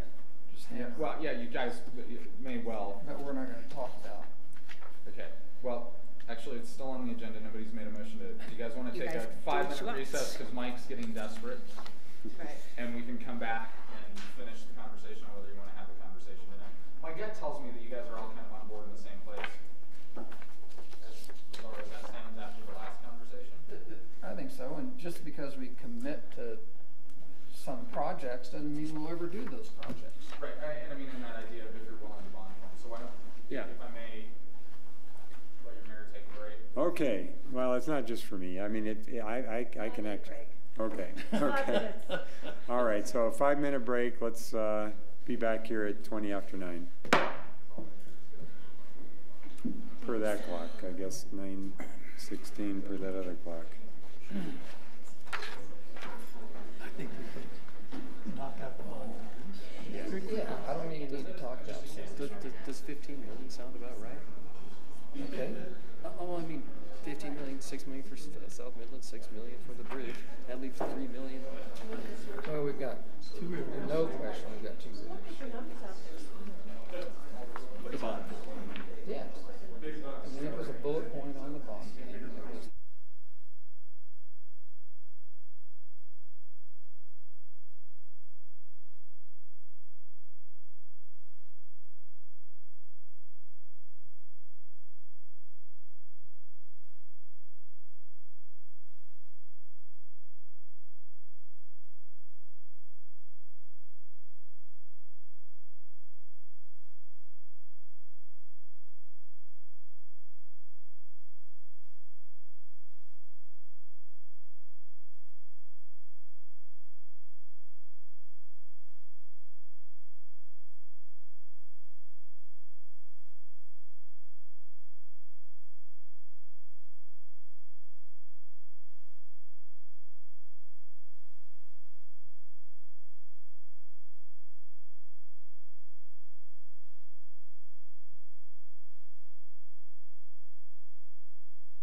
Thank you. You're welcome. It's all those backroom deals. I'm not comfortable with them. No. Sorry, it's late. So Too soon. here's what I think really, from at least my perspective on trying to advance the bonding discussion. What would be helpful is if you guys are comfortable that you're going to bond for some or all of the funding gap on these projects. We have kind of 4 projects that are floating around right now. The 2 big ones, Midland Avenue, 27th Street Bridge. We've got the 2 Rivers Park project, and then we've got 14th Street, or 7th Street, sorry. I'm just multiplying. What would be really helpful from my perspective so that we can match all of this up going forward is, I don't need you guys to tell me how much you want to bond on a specific project, but if you're willing to, up to a maximum amount, bond to fill that gap, then I can engage our bond counsel and our underwriters and deliver to you real numbers, and Steve can start working on real cash flow budgets that will match up with that bond. Do you see what I'm saying? Because we don't really have the authority. We think you guys are going to do it, but I would like to hear you guys vote on it, and then I can release the hands. Does that make sense? And obviously you're not approving, because you will love reading the bond documents. You're not approving actually borrowing the money. You're approving us going forward to work on getting those documents ready to go and in front of you so that we can match up, if you choose to go, match that up with those bids coming back. And so, Carl, are you looking for us to sort of say, without doing it project by project, to say an overall up to, let's say, $20 million? Yeah, not to exceed whatever number you guys are comfortable with. This is what we're going to do, and then that way we can start refining how those projects are going to lay out from a budget standpoint. Like I said, I can start pushing the documents forward so that we're ready to go on all this whenever you guys say you're comfortable with this one or not that one. It doesn't obligate us, but it just gets me down the road so that we shave 60 days off the process. And if I'm going to go down to one project that's still at only 30% design level, just for an discussion purpose, and South Midland, right now we're saying the funding gap is $10 million because that's the entire project, because we at this point haven't identified any other funding source, but we're going after other funding sources. Absolutely. So my question is, let's say we find other funding sources for $5 million of that $10 million, okay? So then we would not actually bond for that $10 million. Right, and that's part of what I want, because there's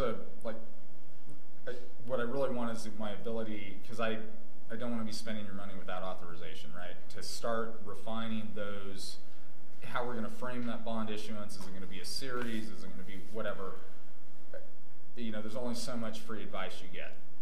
And I would like to be able to engage bond counsel Tom Peltz, who's been bond counsel for us for 20 plus years, as long as I've been here. I'd like to get Tom engaged so that we can take a look at that, and also talking to the underwriters in real terms that we're likely going to go out and do this, how best to structure that. Okay. But yeah, my goal is we don't borrow money that we don't And the only other discussion point I guess I wanted to raise is that if, because of construction schedules, we don't go to construction for South Midland until 2020, we'd like to look at the cost difference of doing one big bond now where we're sitting on that. Exactly. There'll be some of that, and there's some, what is it? That's why I want to be able to bring that information back to you, more refined, but right now it's kind of in the ether as to what the not to exceed number is, and if you guys are comfortable with us working on these 4 projects, because that gives us budgeting and funding gaps that we have identified right now that we can generally work with, because it's never going to be a precise thing when you bond something, obviously. And we were comfortable with the 20 million, like up to 20 million, because that's about, we think, what we're paying right now in bonds, and we're paying off the last set of bonds that we had for the last A&I question this year. So it'll be, we hope, pretty flat. As far as the cash flow on that, and that also gives us the ability. I mean, we're going to refine all this, but I just want to start pushing that process forward, because you guys are going to get to the point where you're going to want to bid something, and I want to be ready to be able to pay for whatever it is you guys want to build. Did I see that we were going to 15-year and not a 20 like we did last time? That was kind of what we were shooting And for. it was the same payment because interest rates are lower? Yeah, that's what there's all of that stuff going on. It'd be nice to have that knocked out. And I will tell you the other reason, there's always interest rate uncertainty, but I definitely am feeling it right now. And so that's the other reason why I want to start moving us along, so that if we do decide to pull the trigger, I want to take advantage of what are still pretty low rates. We've moved up a few hundred basis points recently, but you know. Okay. All right, Steve Davis. I'd like to make a motion to authorize Carl to bond $20 million to fill the gaps as identified in the agenda memo from staff. Second that motion. All right, we have a motion by Steve and a second by Jim to authorize Carl to begin the process of preparing the bond. To initiate, I'm not actually going to bond it, but initiate the bonding process. I was like, wow, I've never had $20 million in authority before. That's kind of fun. You don't get that much to get my job. All right. Shelley? I had a question because it's been a while since we've had a bond discussion, and I'm just looking. I guess I would like all of council, and just to frame this discussion, to kind of review the A&I ballot initiative and the bonding. And I know initially when we had discussions last year, we were told that the first understanding was that we couldn't really bond for a 7th Street project. Now that kind of changed, but just to read this language, it says the acquisition, construction, or the purpose of this bonding will be for the acquisition, construction, repair, and improvement of one or more of the following projects. Improving safety and construction congestion by constructing bridge and road improvements that may include South Bridge, South Midland Avenue, and the 27th Street Bridge, Sunlight Bridge. Constructing a river walk or other infrastructure at the confluence of the Roaring Fork and Colorado Rivers, and constructing a gateway to Glenwood by making streetscape and other improvements on 6th Street corridor. So I guess my question is, do we have clarity on, is it legal based on this language in the ballot? The road improvements may include, so the language is permissive. We've also identified 3 of those projects are in there, and frankly, I don't know yet, depending on what Steve comes back with on a cash flow basis, whether we need any bonding on 7th Street or not. Okay, so depending that's on, yeah, and that's where I'm, like I said, trying to figure out those funding gaps. We can start honing in on that, on where that money gets allocated in terms of that funding gap. But at least this gives us a clear direction to get started on that, to try to make those projects happen. My gut would tell me that probably Two Rivers, 27th Street, and Midland are really going to be where the bond money is going to wind up going. Right. Right. Because if it's going there, we probably can free up funding for the gap if we have one on 7th Street. For these initial phases. Or these initial phases, yeah. Right. So anyway, it gives me the ability, like I said, really all I'm trying to do is start getting you guys better information on the funding side of how we can fill the gap, what the rates are looking like, and how we can structure it. And I think it would be helpful to you guys to have that information. And like I said, I'm trying to shave about 60 days off the process. And also, we probably won't be ready to go in 60 days, but it allows us a little bit more time for you guys who have not been through issuing bonds to get comfortable with everything that we're doing, documentation and process, before I don't want to push you up against a trigger point and say, I know it's a 35 to 50 page document. Trust me, it's okay. I mean, I still may say that, but right. I would like to give us a little bit more time to get through that. Right. This gives me the ability to get us going on that. And this will go up to 20 maximum, but we might not draw all of that. No, we might not draw all of it, and depending on, as we refine cash flow, we may not, it may be 15, it may be 12, I don't know. But okay, great, thanks. that's what I'm trying to do, is just give you guys some options. Okay, sounds good. Rick? So with part of your calculations, Carl, Deborah, also include sort of a 3-year look at the revenue that the city could, for instance, put into 7th Street if it decided to do that, or put into any of these other projects? Yeah, I think that's what Steve was modeling.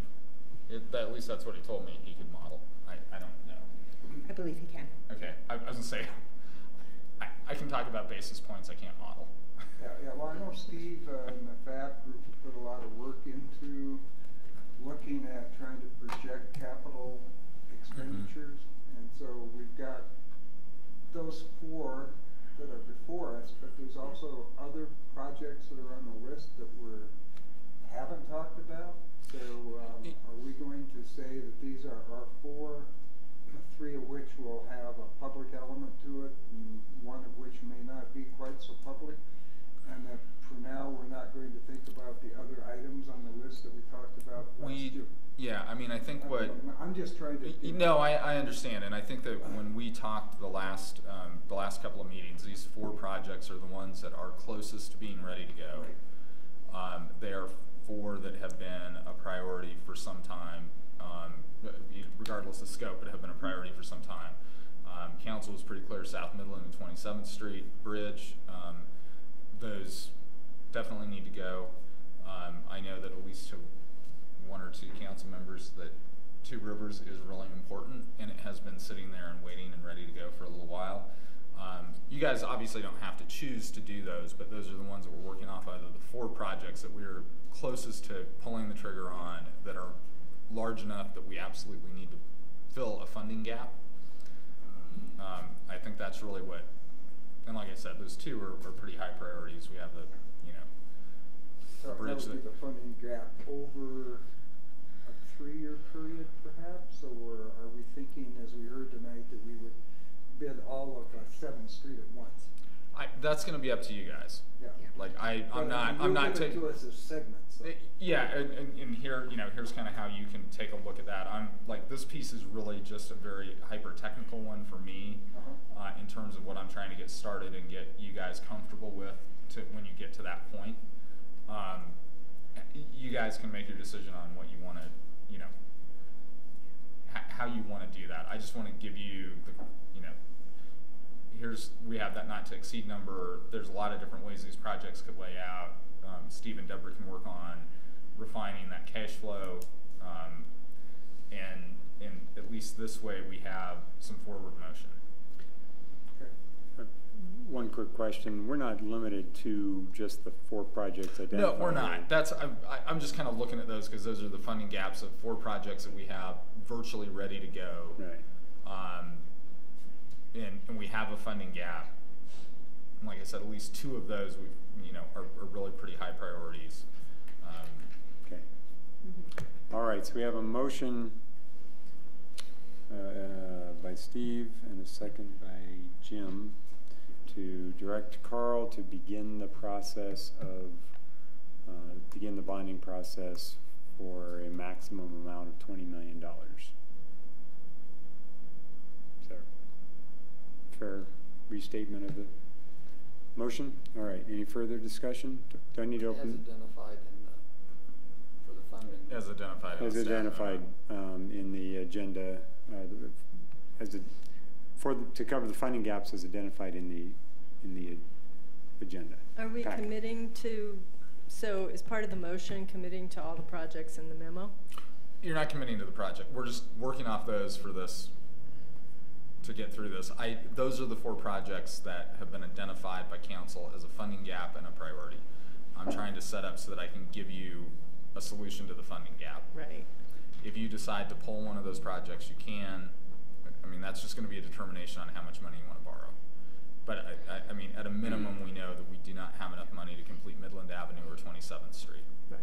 I think we'd have to have a much larger discussion before you commit yourself to any of those individual projects. Yes. And that may well be when you see the numbers come back, and if they're good or bad or whatever, you can pull your, you can change your mind at that point as well. So it's based on this memo, but we're not committing to these funding all these projects right now. You're not committing Is to that funding them. I'm clear? trying to give you the tool to decide whether you want to. Okay, sounds good. All right, let's call the motion.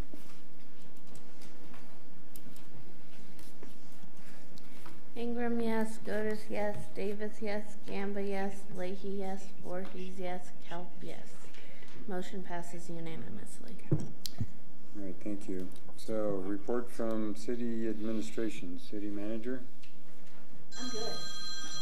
All right. City attorney? Short PowerPoint presentation. On page 34 of the bonding. Yeah, we're gonna start at the beginning. All right. Monday's painful.